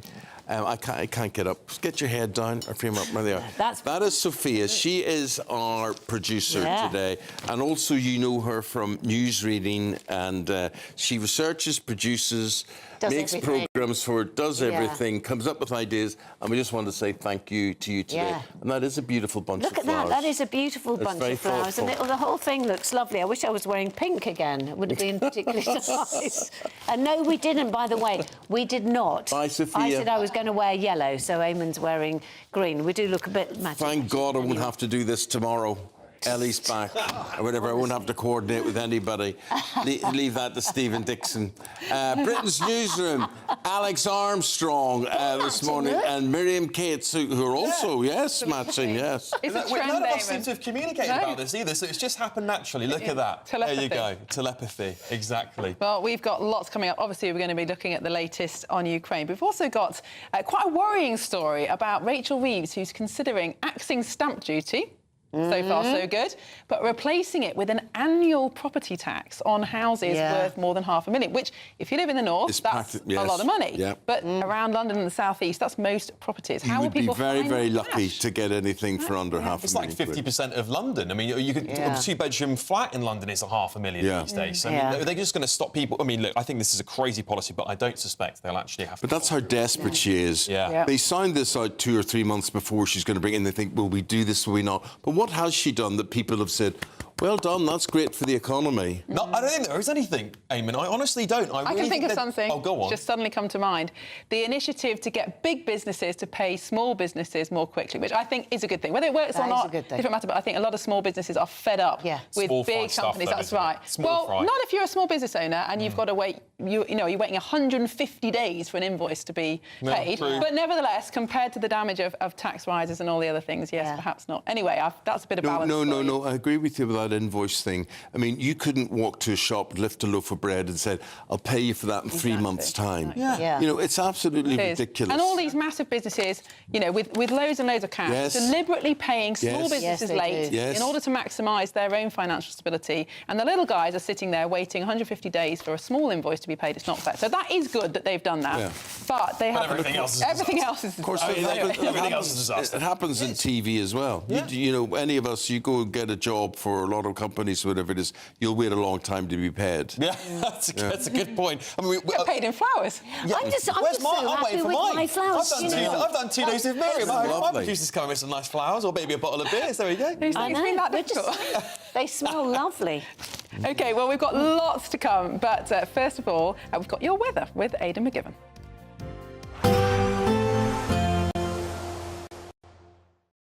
Today, clouds overhead. Total zen within. Boxed Solar sponsors the weather on GB News. Hello, good morning and welcome to the latest update from the Met Office for GB News. Dry for most of us today, but with a lot of cloud cover. Some showers towards the far southwest of the UK and 1 or 2 spots of rain towards the northeast as well, with this thick low cloud that's spreading in from the North Sea. That, well, it's going to result in a few spits and spots of rain and drizzle mainly across coastal parts where the cloud will be lowest. So feeling cool with that low cloud hugging the east coast and the brisk wind from the North Sea. Warmer towards the south, mid-20s possible, but some thundery showers are possible in the far southwest. Perhaps Devon, most likely western parts of Cornwall. They'll fade away into the evening, and across northeastern parts of the UK we'll continue to see some light drizzly showers into parts of Aberdeenshire, Caithness, Sutherland, for example, also into Edinburgh, East Lothian. But Otherwise, it's plenty of dry weather, and the best of the sunshine will be across western Scotland, into parts of Wales, the Midlands, the southeast, and it's in the southeast where we'll see the highest temperatures, 23 Celsius still at 7 p.m. The showers towards the southwest continue for a few hours into the evening, but most of them disappear after dark. A few more spots of rain will spread their way westwards across central parts of the UK as low cloud makes its way west through the night time. And for most of us, it is a cloudy night with temperatures dipping to the mid-teens, perhaps the low double figures in some spots. But we start off Wednesday with a lot of cloud. However, some changes are taking place. During the morning, the cloud will lift and break across eastern parts. Some sunshine will come through. The thickest cloud then pushes into South Wales and the south and southwest of England before that too clears later. So actually, it's a day in which skies are brightening throughout the day for many of us.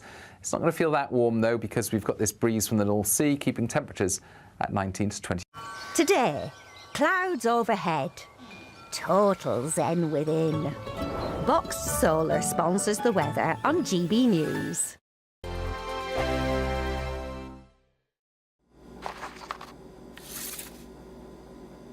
Crash Law 24 sponsors GB News Traffic and Travel Report. Good morning. This is the latest AI travel news from gbnews.com. Roadworks impact the A4042 northbound from Pontypool roundabout to Court Farm roundabout, requiring diversions. Delays on the A19 southbound in Durham with one lane closed. In Buckinghamshire, an M25 anti-clockwise collision between junction 16 and 15 closes a lane, causing 15-minute delays. In Surrey, a broken-down vehicle on the M25 clockwise between junction 5 and 6 closes a lane, causing 30-minute delays. And on the trains, there is disruption on the Elizabeth Line and Heathrow Express between London Paddington and Heathrow terminals. For more travel news, go to gbnews.com. Crash Law 24 sponsors GB News Traffic and Travel Report.